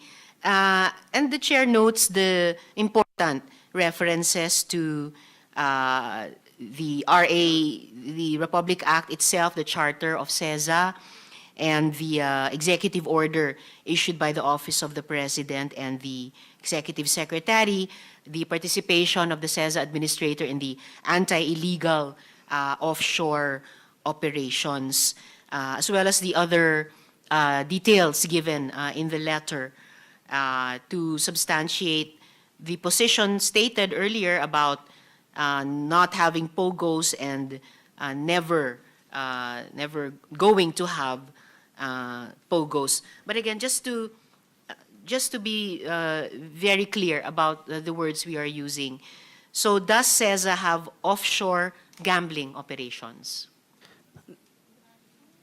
None within the economic zone, Madam Chair. None within the economic zone. And But- none within the country. and within the country. But does CEZA have offshore gambling operations outside the zone and outside the country? There are offshore gaming licensees which are operating outside the country. Offshore gaming licensees operating outside the country. All right. And I think, and I will get to questions later, originally for DOJ and for the ES, the Office of the ES, about these important terminologies at yung pagsisigurado natin na walang malabo at walang loopholes dun mismo sa EO na inisyo nila. And so, and do you intend to continue, does CEZA intend to continue with these offshore gaming licensees operating outside the country, Attorney? Madam Chair, as stated po sa statement ng aming administrator, kami po ay susunod, tatalima sa executive order po at saka sa memorandum po na in-issue ng Office of the Executive Secretary. Kung ang amin pong paniniwala, ang pinagbabawal po ay ang offshore gaming operations sa loob po ng bansa. So we believe that the conduct of interactive gaming licensees of CEZA outside the country, offshore, is not subjected with the provisions of the executive order because their operations practically are outside the country po. Kaya po, importante sa aming komite at sa aking opisina na i-engage yung office ng ES, Office of the President, para klaruhin pa yung EO at higpitan pa yung EO. Precisely because ang mga Economic Zone Authority tulad ng CEZA ay eto nga, legally naman ay sinasite itong EO at saka memorandum. So right now I may have a different understanding from the office of the ES tungkol sa ano ang dapat iban, but dahil in aid of legislation ito at gusto din po ng komite na base po sa batas at base din sa mga executive issuances tulad ng EO at memorandum, kaya i-engage namin sila para klaruhin ito, para yung letter at yung spirit nung ban na inanunsyo ng State of the Nation address ay masunod po talaga. And just another question, right now, Attorney. Who is Ray Roquero? Special assistant. I think he was formerly a special assistant of former Secretary Raul Lambino. Alright. Hindi na rin konektado si Mr. Roquero sa CEZA? Wala na rin po. Alright. Salamat, Attorney. And lastly for this morning, okay. So ito na nga yung pinag-usapan natin ngayon lang. I was going to ask you kung sa pagkaintindi ba ng CEZA, covered kayo ng EO ng presidente na nagbaban sa POGO. So such that yung ban sa offshore gambling activities nag-apply din sa CEZA. So binubukod nyo yung offshore gambling activities outside the country. Madam Chair, kami po, covered po kami ng executive order na Yes. bawal po kami na mag-accept at mag-operate po ng offshore gaming sa loob po ng bansa. So wala pong ganon, i-maintain po namin yon at sisiguraduhin po ng CEZA na wala pong POGO operations na magaganap po sa economic zone at sa bansa po. Salamat, Attorney. I understand that. Baka nga yun yung crux of the matter or isang crux of the matter na para sa pananaw ko po at ng komite, hindi ba covered din at bawal yung ganyang mga activities sa labas ng bansa. Basta dito nakabase yung negosyo. So that's still arguable now and we will pursue that with the Office of the Executive Secretaries. Before I go on to, I just need to make an entry into the record, and then before I go to Mr. Yang, a quick question both to Nika at kay Admiral Ong. May special risks ba ng malign foreign influence o interference operations sa mga economic zones in general? Admiral Ong, would you like to take that first? Thank you for the question, Madam Chair. The vectors of malign influence covers three. That's economic, political, and information. So in this case, the way it works is economic investments are leveraged for political influence. Yun po yung value nun eh. Salamat, Admiral. Deputy Director General?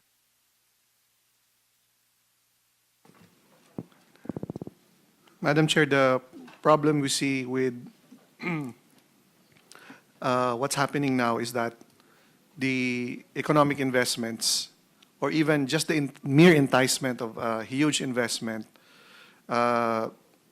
allows or rather disarms our government agencies who would otherwise be performing due diligence to not perform such due diligence. And we've seen this happen. I was alluding earlier, Madam Chair, to our ongoing effort to map out and detail the extent of such influence activities across our regions. And ang nakikita po namin, Madam Chair, and I will concur with the good Admiral, ang entry point po talaga economic. I will cite a particular example, Madam Chair, without mentioning the province, the region, and the company. Meron pong hindi nga po ito large investment. This would normally not fall under the purview of BOI or an economic zone. This will just go through the normal processing po ng businesses and licenses within a municipality. General merchandise po ang nature ng business. Nagtayo po ng building, pero makikita, sa baba po, general merchandise. Pero pag akyat nyo po sa taas, merong mga parang call center type of operation, which was not in the purview noon pong sa pinaalam nila in their application sa munisipyo. So, we relate that po to your earlier question, Madam Chair, with regard to export processing zones. They undergo a special lane. Normally po, they will not be under the regular scrutiny as accorded to other applicants po for businesses. So, pag na-disarm na po yan, pag wala na po yung normal checks and balances and those safeguards natin, they will now be easy conduits for other types, preferably illegal activities, which may be or which should be the objective in the first place. And the economic enticement was just a cover or to add a veneer of legality to ultimately what is an illegal operation, Madam Chair. Thank you, Deputy Director General. Yung binanggit na kahit yung mere enticement no, ng large investments na kalaunan ile-leverage para sa political influence. Yung mere enticement reminds me of yung naudlot na sa Fugu Island daw na $2 billion. So very enticing po talaga. At mabuti na lamang ay hindi itinuloy. At yung sinabi nyo rin na kahit sa isang munisipyo, sa second floor ng isang di umanong general merchandising store, call center type operations, yun nakita natin in large scale sa earlier forms ng POGO hubs tulad sa Bamban at iba pa. Pero ngayon, ang ulat sa atin ay, ng mga people on the ground ay dahil naghahabol na makatakas dun sa deadline December 31, nagko-convert back sa mga mas maliliit na operasyon, yung nagmumukhang household-based lamang, pero POGO pa rin ang ginagawa. So maraming salamat, Deputy Director General at Admiral. Now, before I go on to a question for, yes, just one question for Mr. Yang. I just need to make an entry into the record of this hearing. According to Mr. Wang Fugu earlier, there's a crucial mistranslation. He said that the Chinese government is causing his safety problems, not the Thai government, as translated. So we enter this into the record for correction.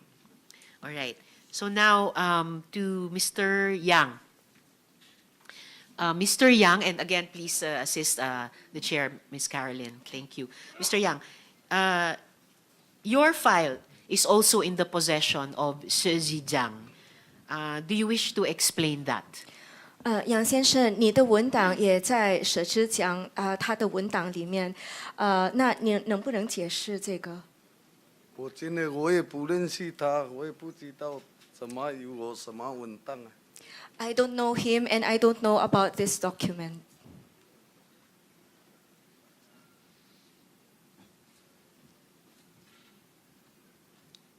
Maybe I'll show the document to you again, Mr. Yang, so that you can remember it and maybe explain it. Are you working for a foreign government?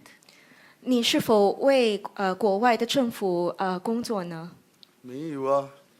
？No.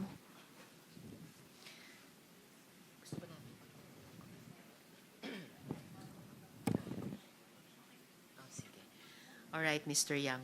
And again, double thank you to Miss Carlin for translating kasi may impormasyon ako, Mr. Yang, at may nakitang mga photo or video na kausap nyo, kaming mga Pilipino, kahit walang translator. So, naiintindihan nyo kami. You don't need a translator, actually. All right, I'll go on to PAOK, please. To Director Guidato. Oh, I'm sorry. Assistant Secretary Tolejano, Deputy Executive Officer.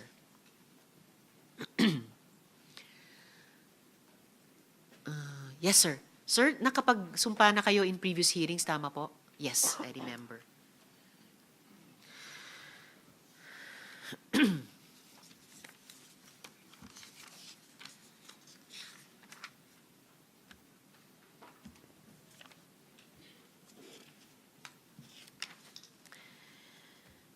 Alright, so Asek Tolejano.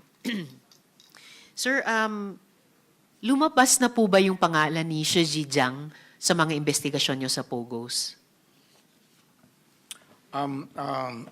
So far, ma'am, we have already come up with the name of Shi Jiang in our investigation. Alright. Now, yung Yatays pa, kilala po siyang associated kay Shi Zhejiang. Meron pong 2016 document na nag-indicate na yung Chonghua ay nag-ooperate sa Yatay Spa at na yung spa ay nag-ooperate ng casinos after officially opening in 2018. Ano naman po yung Nine Dynasty Group na tila business partner ng Yatay Spa? Ito po yung, ipa-flash po namin yung ad nila magkasama. This is a big company, formerly associated with the other POGO company that we have raided. Formerly associated po, hindi na sila associated itong Nine Dynasty Group, hindi na sila associated sa POGOs? Yes, ma'am. Accordingly, they're still active right now. Still active with POGO companies? Yes, ma'am. Alright po.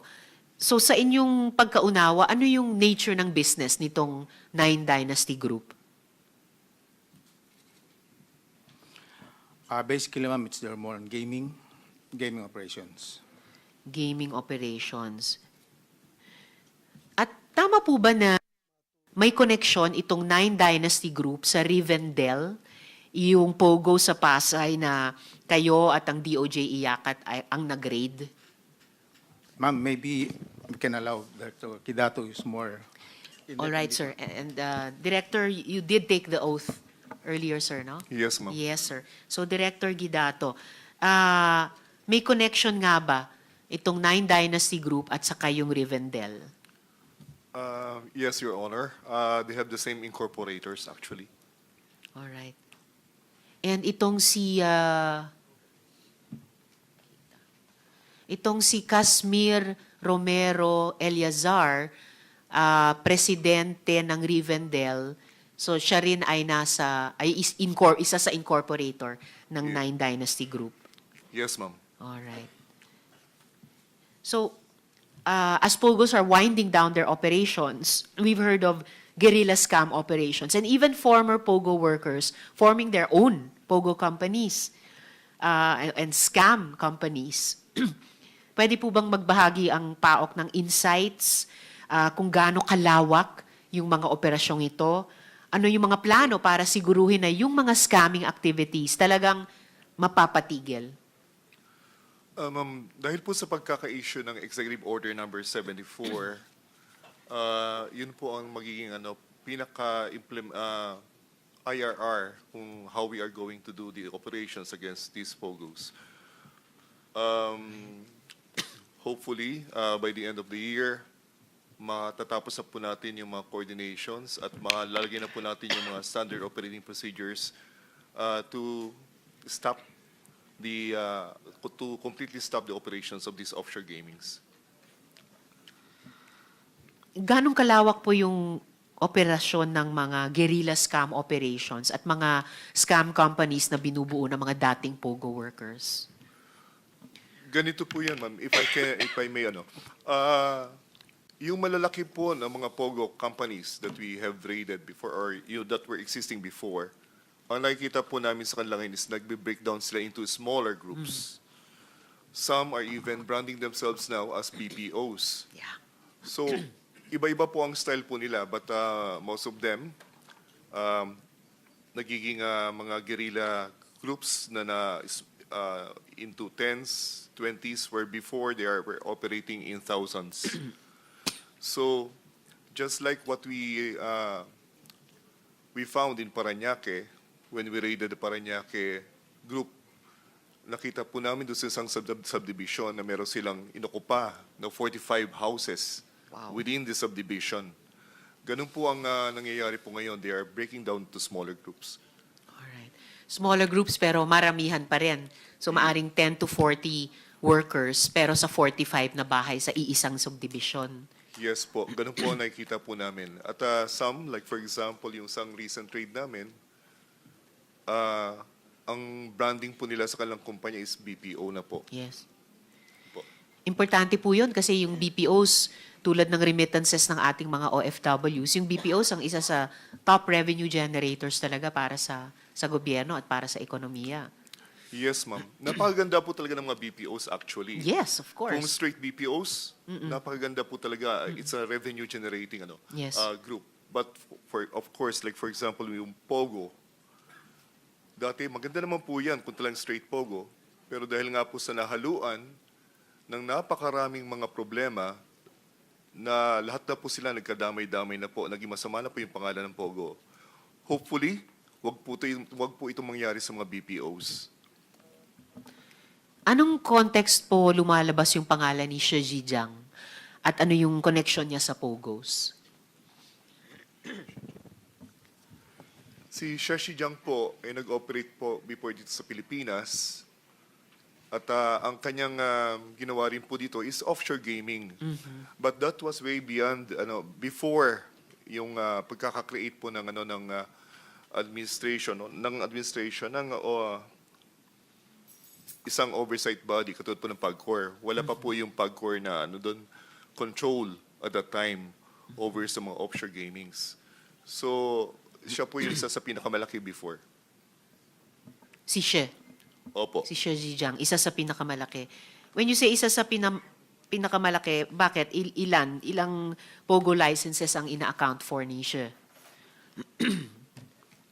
Ang so far lang po na lumutang sa aming mga investigasyon kasi matagal na po yun, way before yung sa PAGCOR pa po. Ang data lang po na nakita namin dun is sa kanyang na-raid na kumpanya sa Pasay na na-explain nyo na po kanina. Yun yung Rivendell. Or yung Yung po, Nine Dynasty Group o yung Yatays pa. Alin po doon? meron pa po isa. Alin po? We will forward to you the name, ma'am, Thank you. later on. So isa sa pinakamalaki yon.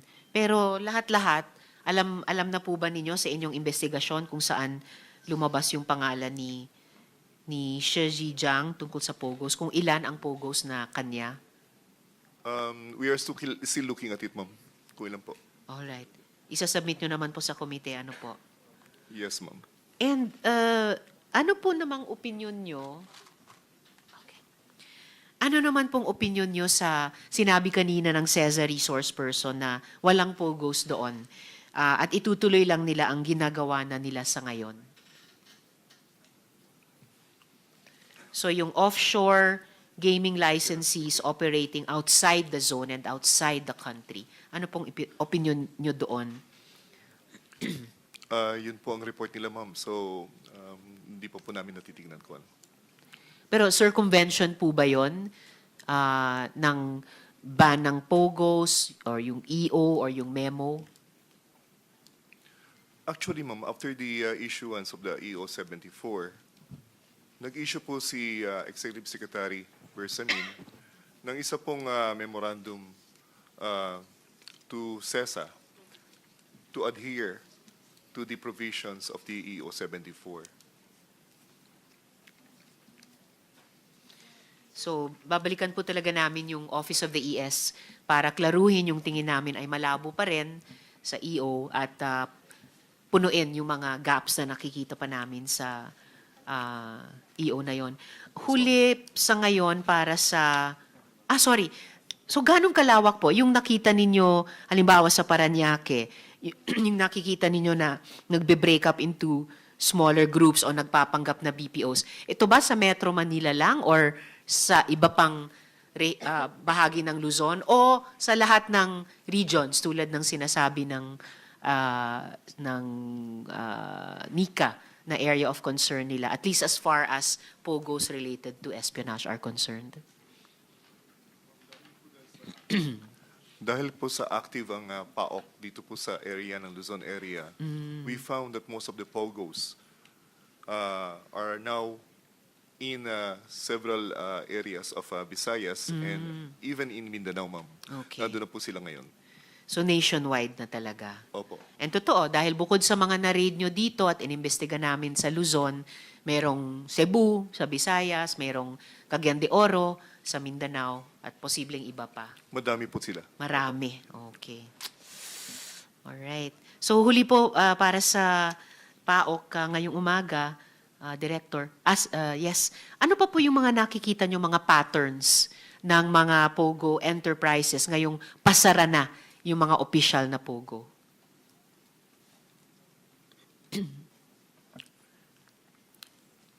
Inaalam pa po namin, ma'am, ngayon yung mga nangyayari. Nasa transition po tayo. October 15, nagsabi na po yung Bureau of Immigration na dapat ang mga POGO workers ay dapat maging i-downgrade ang kanilang mga visa into tourist visas. So therefore, dapat sila nag-aasikaso na lang ng kanilang mga pamamaalam sa kanilang mga loved ones dito sa Pilipinas, nagbebenta ng kanilang mga condos o nag-aayos sa kanilang mga sasakyan, yung kanilang mga utang. But so far, nakikita namin na yung iba naman lumilipat lang ng ibang mga lugar. Nakikita namin po na maraming flights papunta sa Visayas area. Na doon po namin na monitor yung ibang mga tao na dating nagtatrabaho sa POGO.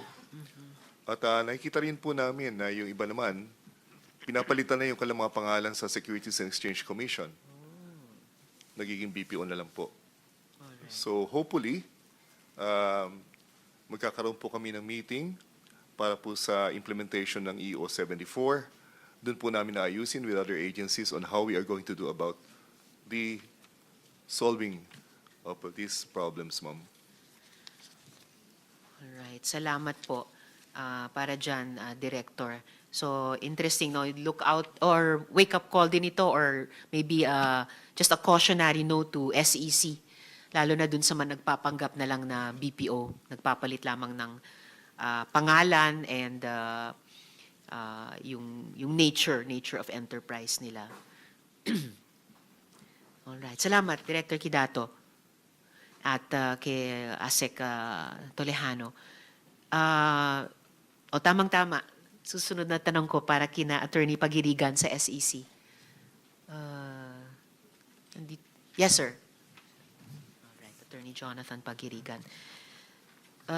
So, aware po ba kayo dun sa isa sa mga huling binanggit ni Director Kidato na may mga POGOs nagpapalit na lang ng pangalan at nature of business sa SEC? Are you on the lookout for that already, Attorney? Yes, Madam Chair. We are, Yes. Your Honor. And actually, we are in coordination with Director Winnie on these POGOs, and we have been in exchange of data, Madam Chair. And you have what, sir? Exchange of data, All right. Madam Chair. Okay. And will you be preventing those POGOs from magically transforming themselves into BPOs?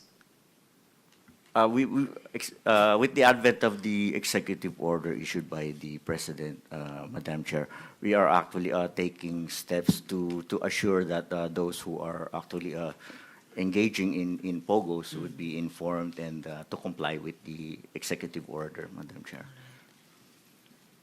And aside from informing them to comply with the EO, may active may proactive actions ba ang commission para mapigilan sila magkunwari na lang na BPO?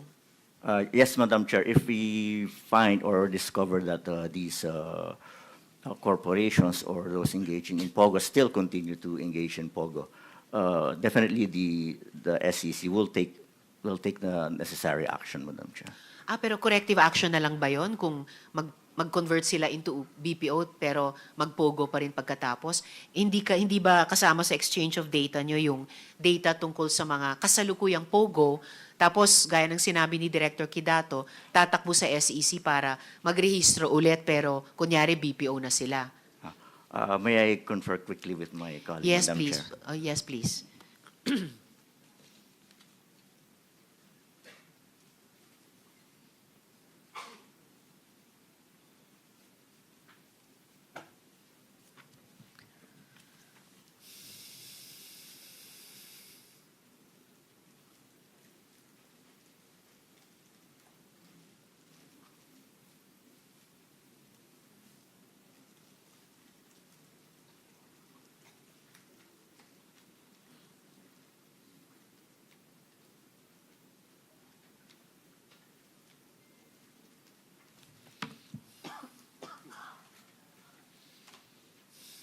Thank you, Madam Chair. For those, Madam Chair, that would be amending their articles to be purely BPO, they should only act as BPOs, Madam Chair. But if they are still engaging in POGO activities, that would already be a violation of the executive order, Madam Chair. So hindi nyo sila pipigilan. Kung POGO sila, tas pupunta sa SEC, hindi nyo sila pipigilan magrehistro ulit bilang BPO naman. Actually, amendment only, Madam Chair. Kaya nga po, kung mag-amend sila ng Articles of Incorporation bilang BPO, papayagan nyo sila. May I confer again, Madam Sure. Chair? You are the Assistant Director of SEC?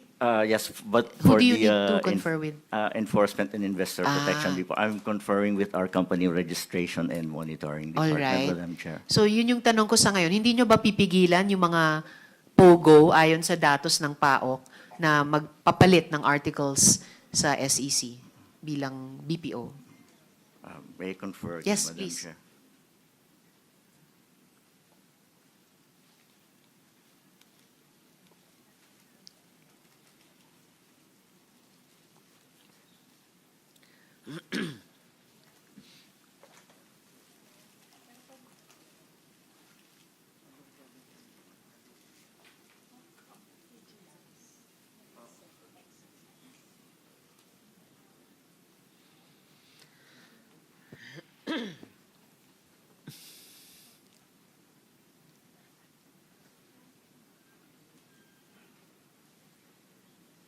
Madam Chair, may we allow my colleague to address the query, Madam Chair? Did the good colleague take the oath earlier? You did, sir? Please come to the mic. Dito na lang po.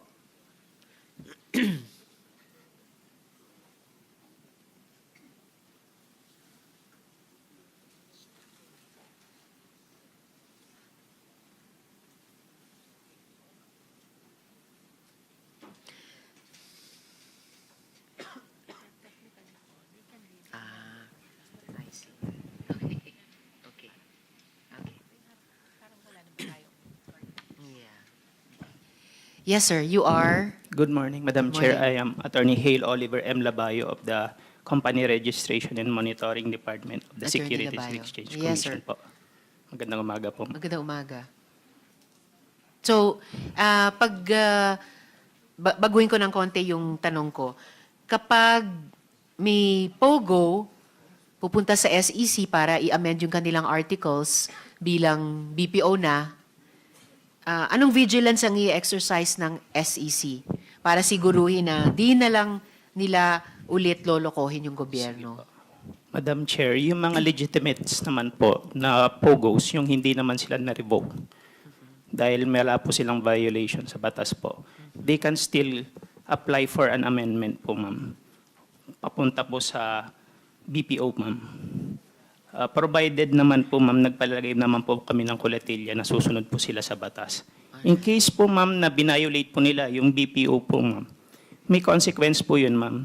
Magkakaroon po ng revocation proceedings dahil hindi na po nila sinunod yung kanilang primary purpose or other business purposes po, Madam Chair. Alright. So yun yung vigilance na i-exercise ng SEC. Yes po, Madam Chair. Pero siguro naman kung notorious na POGO na may record ng criminal activity, iba na yon, ano po? Iba na po yan, Madam Chair. Yung mga na pag subject po ng mga legislative hearings na po, Madam Chair, yung iba po doon is revoked na po. So hindi na po sila pwedeng mag-engage sa BPO naman po, Madam Chair. Alright. Or kung nasa datos ng PAOK Yes po, Madam na Chair. implicated in criminal activities Yes po. under the guise of POGO operations. Yes po, Madam Chair. Alright po. Lahat po nung, hindi ko ma-confirm lahat ng data, Madam Chair, pero almost lahat po na declared na po na nasa PAOK po or na subject for legislative hearings po, ang iba po doon is revoke na po yung status nila. Meaning, Madam Chair, wala na po silang juridical personality to engage in other businesses po. Kahit POGO pa man yun or other businesses po, hindi na po sila dapat nag-engage ng business po. Alright. Hindi talaga dapat, and I hope that the SEC will be vigilant about that. No? Kumbaga maging guardrail din kayo laban sa pagtakbo sa inyo ng POGO na revoke na ang lisensya noon pa, guilty of criminal activity, tapos magbabagong anyo na lang bilang BPO. Otherwise, parang gumawa lang kayo ng dagdag problema para sa commission. No? Parang kumuha ng bato at ipukul sa ulo. So, salamat po para dyan, Attorney. I have a couple more questions for the SEC. Will you continue to address them, Attorney Labayo? If it's within my purview of my Yes. functions po, Thank Madam you. Chair, kaya ko po. So, sa Yatays pa, yung pinakita ko kanina, may flyers ng currency exchange for gray market businesses. Sa Telegram, ang Nine Dynasty rin ay may currency exchange platform. Hindi po babawal yan kung walang lisensya mula sa SEC? Ma'am, may I give a minutes lang, ma'am, para ma-review po yung corporate details po ni Nine Dynasty Group. Yes, please do that. Idagdag nyo na po sa pag-research nyo. Kung ang purpose ng kumpanya sa registration ay travel and tour. So actually, hindi nga nila inamin yung pagkaalam ng PAOK sa kanila na gaming operations. Ang registered ng Nine Dynasty Group ay travel and tour. So di po ba illegal na mag-operate din ng currency exchange business yung Nine Dynasty na iyan, bukod pa sa gaming operations?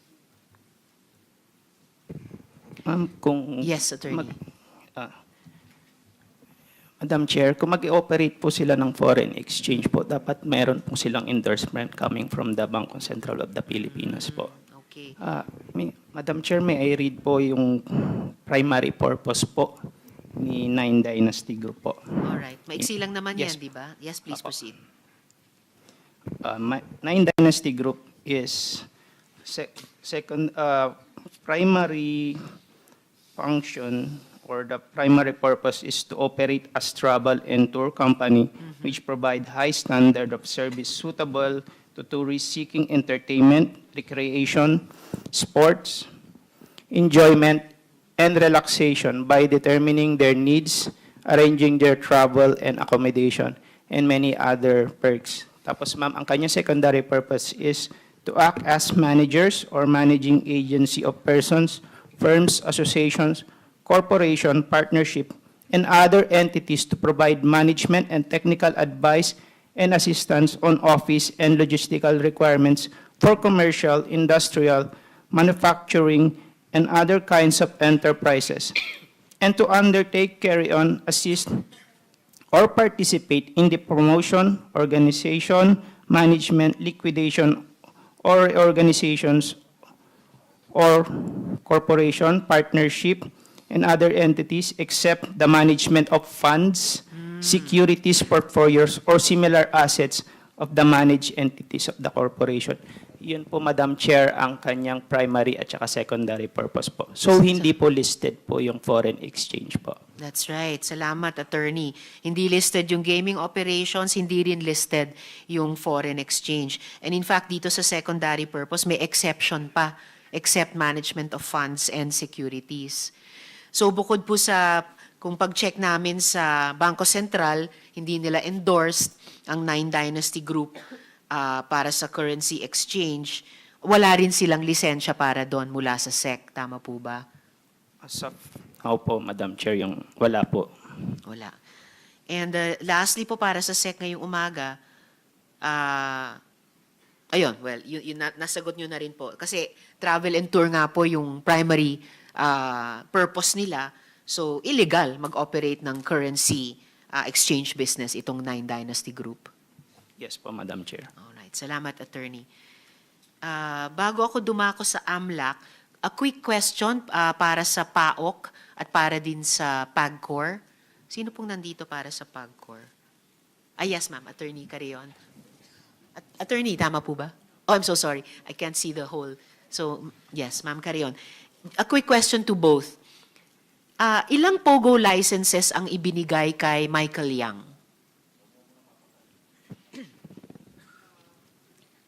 Ma'am, if you can give me a few minutes Yes. to just make sure. Sure po. Yes po. Kina Attorney Director Guidato o ASEC Tolejano, alam po ba ng PAOK ilang POGO licenses ang ibinigay kay Michael Yang?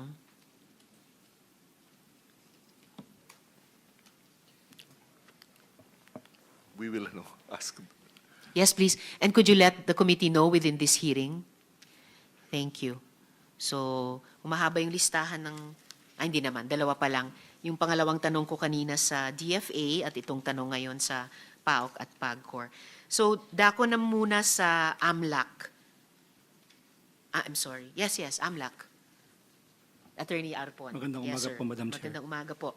So, ito pong mga underground, lumalabas sa underground currency exchange, na parang bangko na, hindi po ba yan magagamit para magpondo ng mga illegal na gawain, iwasan ng AMLAC, at mag-launder ng bulto-bultong pera? Madam Chair, that is possible po. In fact, in our investigation of those involved in POGO, we have determined that the transactions are very cash intensive, and we are still determining the source of the same. So, sa any means possible, that is correct, Madam Chair, that is possible. Alright, salamat po. O nga po, yung very cash intensive, naalala ko, ganun nyo rin dinescribe noon bilang sagot sa mga tanong ni Senator Sherwin, yung milyon-milyon o bilyong-bilyong pisong pumapasok dun sa mga bank accounts nung pamilyang Guo o sa kanilang mga family businesses. I remember that description about very cash intensive. And given the findings naman po on the co-accused of Lin Baoyin and Zhang Ruijin, itong mga incorporators ni Guo Huaping sa Bamban, na mayroong illegal activity sa Pilipinas, itong mga co-incorporators o co-accused, pinalalawak din ba ng AMLAC yung web ninyo para tumingin din sa kanilang financial transactions? Yes, Madam Chair, there are these two persons, Lin Baoying and Zhang Ruijin, were part of the investigations of the Anti-Money Laundering Council. All right. Salamat, Attorney.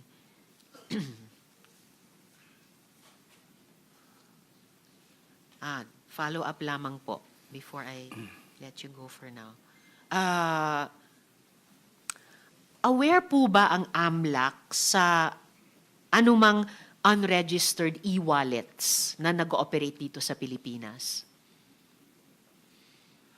Your Honor, only those which are registered and supervised by the BSP are reporting institutions to the AMLC, Your Honor. So the AMLC would not be in a position to determine if there are other platforms or means being utilized which are unregistered, Your Honor. All right, salamat. So another question now, the committee will have to post to the Bangko Sentral. Salamat po, Attorney. Bago ko balikan yung PAOK at saka PAGCOR, balikan ko muna yung Department of Foreign Affairs. So, Yusek, may sagot na po ba tayo dun sa naiwan nating tanong tungkol dun sa findings ninyo kung meron na sa incorporators, co-incorporators, co-conspirators ni na Zhang Ruijin tsaka Lin Baoyin. May findings na ba sa dalawang taong itong mga incorporators ni Guo Huaping, Yusek?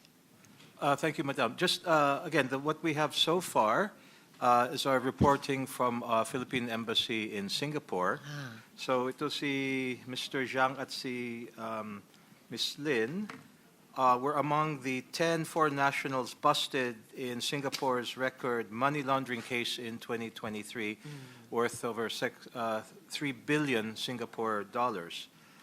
So we had, I believe also earlier, ma'am, we submitted the report, which contains information from our post in Singapore. So basically, to recap, their Philippine connections included the following. So Mr. Zhang had $37.2 million worth of shares in a Philippine real estate development company, but the company was not named. And Ms. Lin had reportedly owned a property in the Philippines worth $5.7 million.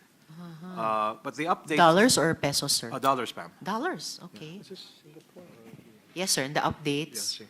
So the update to that is, well, of course, our posts, particularly Singapore and those in Asia, are closely monitoring developments.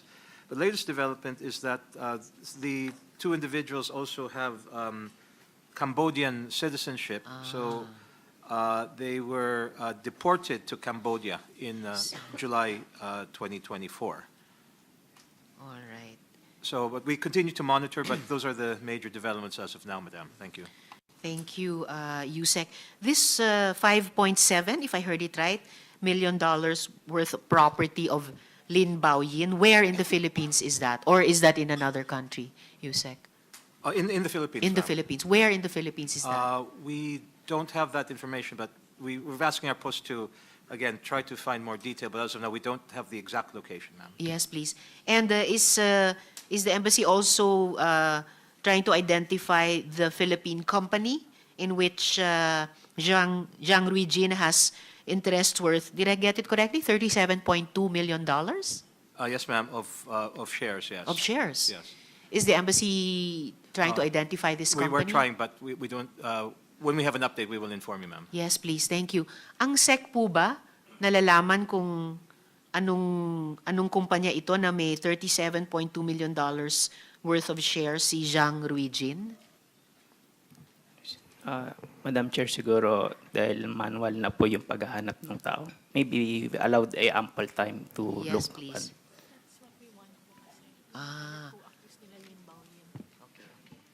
Okay. Yeah. Sige po, kung maaari po. And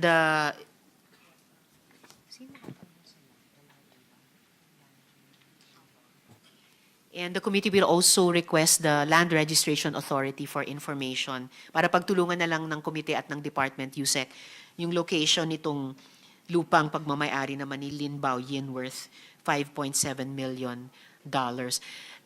Just to follow up, USEC, the DFA submitted information on the co-conspirators of Zhang and Lin, namely Wang Shuiming, Wang Bingang, and Su Jianfeng. Other co-accused sila, Nina Zhang at Lin. Could you share your findings on these three individuals? Yes, ma'am. Again, these are mainly from press reports in Singapore, but reported by our post. Ms. Xu Wenjiang and Wang Baosen were reported to have worked for illegal, a remote gambling business based in the Philippines, which targeted people in China. Which targeted? People in China. The POGO modus operandi. Then Sir Wang, who was also convicted, told investigators that his funds came from gambling winnings and real estate investments in the Philippines. So Wang Bingang and Su Jianfeng are associated with POGOs, according to your findings, and Wang Swimming is associated with gaming and real estate here in the Philippines. Yes, ma'am. All right. So these are your findings on these three Yes. individuals co-accused with Yes. Zhang and Lin. Yes, ma'am. Thank you, Yusek. So, siguro pwede ko nang balikan yung PAGCOR at saka PAOK kung ilan pong POGO licenses ang ibinigay kay Michael Yang. Good morning, Madam Chair. Good morning, ma'am. For Michael Yang, we have never had any registration under the name of Michael Yang for director or owner of any company. All right. Let me just look again at our records of his Chinese name or other names.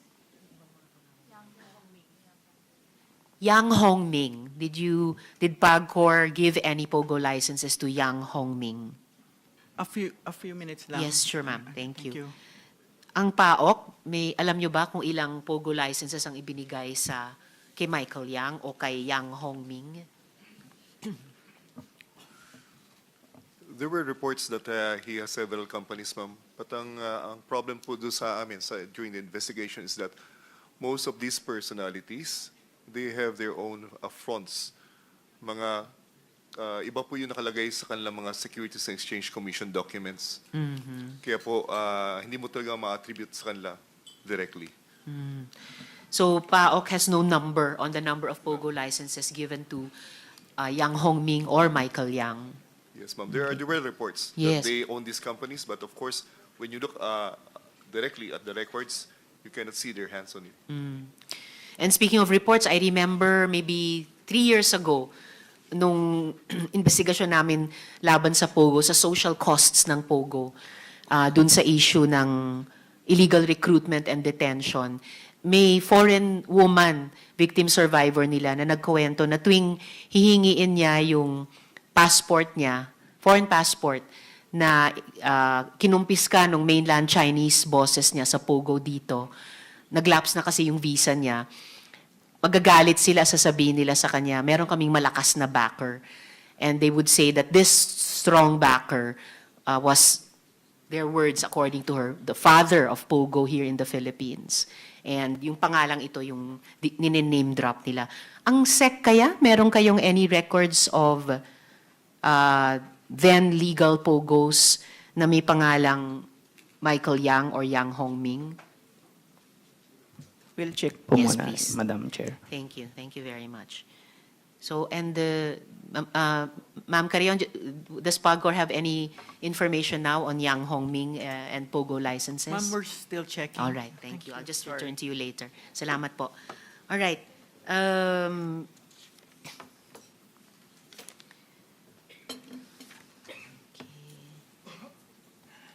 Okay. Finally, dako na po ako, hindi naman, last 3 agencies pa, or 4, or more. Dako na po ako sa Philippine National Police. Opo. I should address first General Bakay. Is that right, sir? Salamat po. So, nung huling hearing po,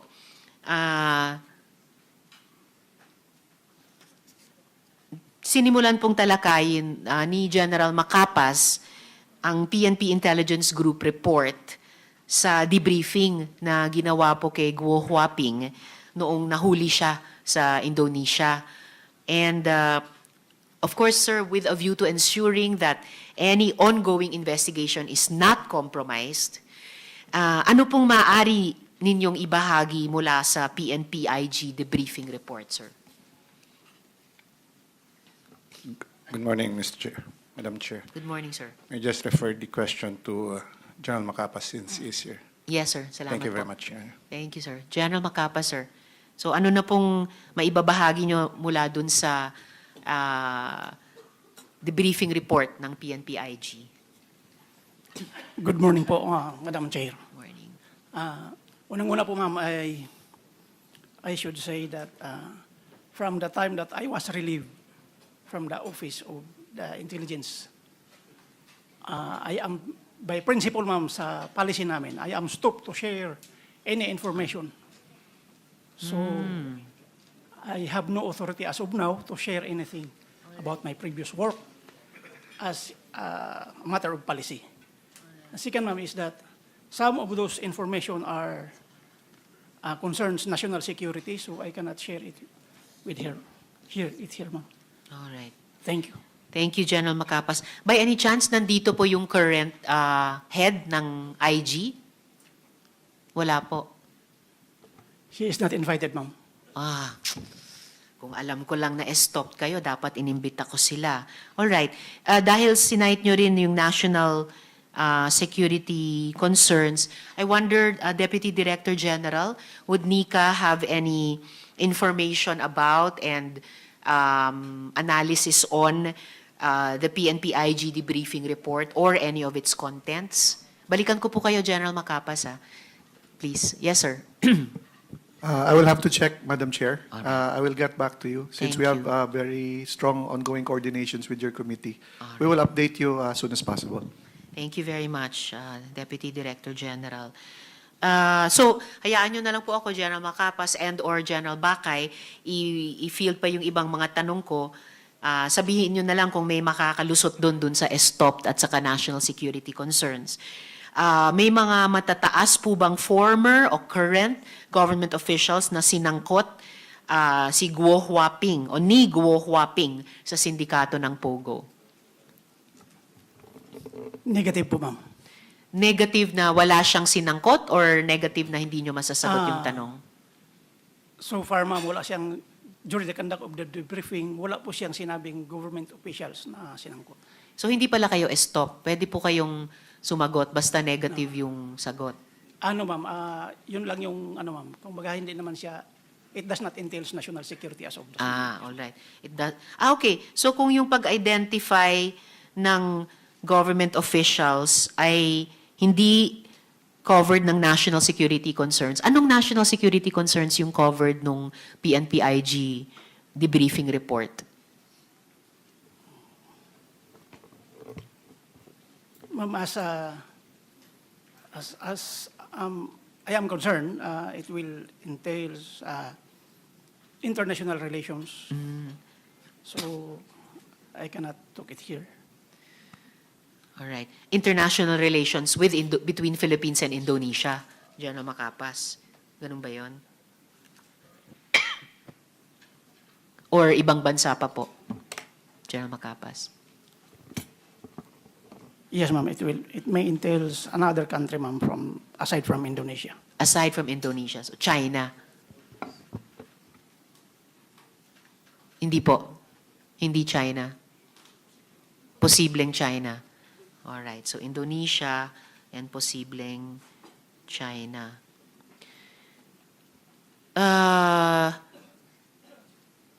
Okay, tatanong ko sana kung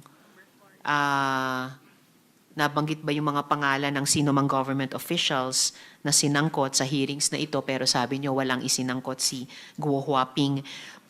So at least patuloy po ba yung investigasyon, siguro kay General Bakay, patuloy po ba yung investigasyon ng PNP leadership sa mga kasabwat ni Guo Huaping? Yes, sir. Yes, Madam Chair. It is the concern also of the PNP hierarchy that if there are any names mentioned to be involved in any legal activities, it is automatic on the part of the PNP to investigate them, Your Honor. So bagamat walang sinangkot di umano si Guo Huaping dun sa debriefing ng mga dati o kasalukuyang government officials, kung malaman ng PNP leadership sa investigasyon na may ganong names involved ng mga dati o kasalukuyan, so of concern po ito sa PNP leadership? Yes, Your Honor. It is Alright. part of the internal cleansing program of our chief PNP. Alright. Internal cleansing, so pati po sa any prior or current officials within the PNP itself, General Bakay. Yes, Your Honor. It's all encompassing and no one is excused. Alright. Maraming salamat para doon. At huli siguro para sa umagang ito, para sa PNP. So, doon po sa investigasyon ng PNP leadership, Kailan po makakaasa ang publiko ng resulta at aksyon dito? Your Honor, it's still ongoing. As a matter of fact, the Chief PNP has directed our Internal Affairs Service to establish any truth to any allegations of PNP personnel involved in any illegal activities, much more of the POGO, Mr. Chair, Madam Chair. Maraming salamat para dyan, General Bakay. Kasi naalala ko a few hearings ago, yung PNP resource person din, sinabi nga nila na may ongoing kayong internal investigation din. At particular dun sa punto ng sino-sino bang mga Pilipino o Pilipinong opisyal ay tumulong kay Guo Huaping na makatakas. Of interest sa komiteng ito at subject pa in focus nung Senate Subcommittee on Justice. Alright. So maraming salamat, General Bakay at General Macapas. Okay, so kay Commissioner Viado, please, sa Bureau on Immigration. So, Good morning, Madam Chairperson. Good and morning. distinguished guests. Yes, good morning, Conviado. Pwede po bang ipaliwanag nyo sa akin bakit si Shi Zhejiang ay inisyuhan po ng 9G visa noong 2017 kahit may kaso laban sa kanya at kahit ni-raid at dineportan pa nga ng manggagawa yung kumpanya niya? Way back, Your Honor, in 2017, the approval of the visa given to Mr. Zhejiang was based on the documents submitted to us, Your Honor. And those documents didn't reflect the case 3 years before and the raid 2 years before? There was no reflection, Your Honor, on the Amazing. documents. Walang due diligence kung ganon, Commissioner. Your Honor, yes. As a matter of fact, he was also issued an alien employment permit, Your Honor, an AEP. There is no, we have a derogatory records check, but the check of the records revealed that he possesses no derogatory record, Your Honor, on file. That is amazing. Talagang, would you agree with me, kulang na kulang or walang due diligence? Due diligence is required in all cases, Your Honor. You are correct. Opo. And due diligence would have reflected in his application for a 9G visa, no less, na may kaso laban sa kanya ang China dating to 2014 for activities dating since 2011, and the due diligence would have reflected in his application for that visa na ni-raid yung kumpanya niya noong 2015.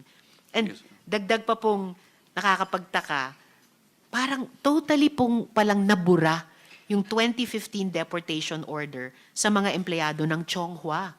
So those 154, kung tama yung naalala ko, were deported, pero the record of their, 154, the record of their deportation nag-disappear o dinisappear. There was a news report about it, but now it seems like it never existed. And we know this because we just asked about this from your bureau, and thank you so much for the response, no, that there was no deportation order. And we got a letter to that effect. Pareho pang si Arvin Santos ang nakapirma. So ano ba talaga ang nangyari at nangyayari, Commissioner? Your mic, sir. We will get into the bottom of this, Your Honor. But based on the information that, the memorandum that was sent to me, dated November 25, 2024, which was furnished to this honorable committee, that you're right, there is no record of the deportation involving the 154 individuals, Your Honor. Yes, it's so amazing, Commissioner. And